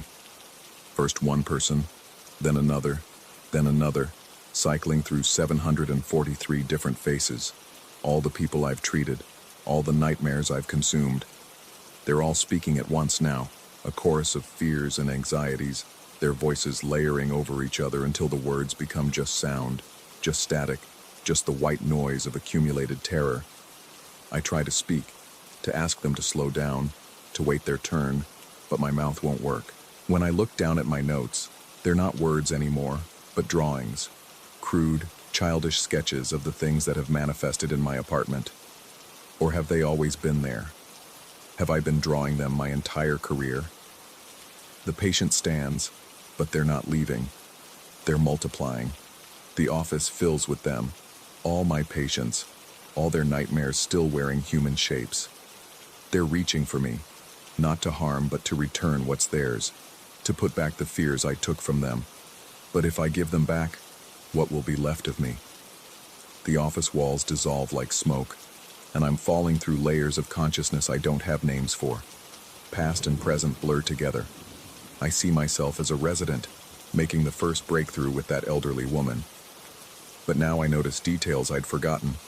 The way her eyes had gone black when I pulled the nightmare from her mind. The way my reflection in the window had smiled when I wasn't smiling. Had I discovered the technique, or had it discovered me? The falling stops. I'm in a room I don't recognize, though something about it feels deeply familiar. It's empty except for a mirror that takes up an entire wall. In the reflection, I see myself, but younger, from before my residency, before medical school. The me in the mirror is smiling, and there's something hungry in that expression. I speak, though I don't hear words so much as feel them. Finally ready to remember. The room fills with light, harsh and clinical, and suddenly I'm strapped to a bed in a white room. Hospital restraints on my wrists and ankles. A doctor I don't recognize leans over me, checking my pupils, making notes. In the corner, someone is crying. Is that me? A different version of me. The scene shifts again. Now I'm the one making rounds, but the hospital is all wrong. The patients in the beds aren't patients. They're the nightmares, tucked in and sedated, and I'm the one checking their vitals, adjusting their medication, making sure they stay quiet. Patient exhibits persistent delusion of being a therapist who treats nightmares. A voice reads from somewhere I can't see. 23 years in treatment, shows no signs of improvement, continues to consume excessive sedatives while maintaining elaborate fantasy of absorbing others' fears, recommends continuation of current regimen. The white room, my apartment, my office, they're all the same place now. Layers of the same location folded over each other like pages in a book. I can see through all of them at once. The manifestations that filled my apartment are also orderlies in white coats.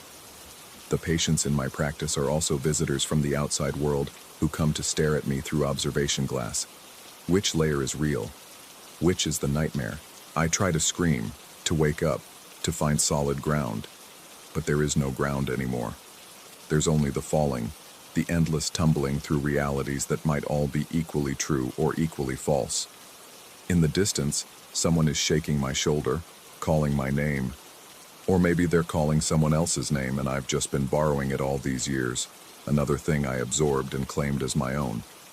The voice says something about 24 hours without response, about adjusting the medication, about how the patient seems to be experiencing another episode.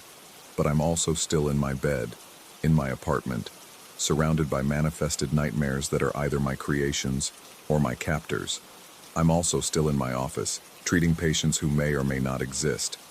I'm also in a white room, being treated myself. I'm all of these places at once, and none of them, and the only thing I know with certainty is that I'm afraid.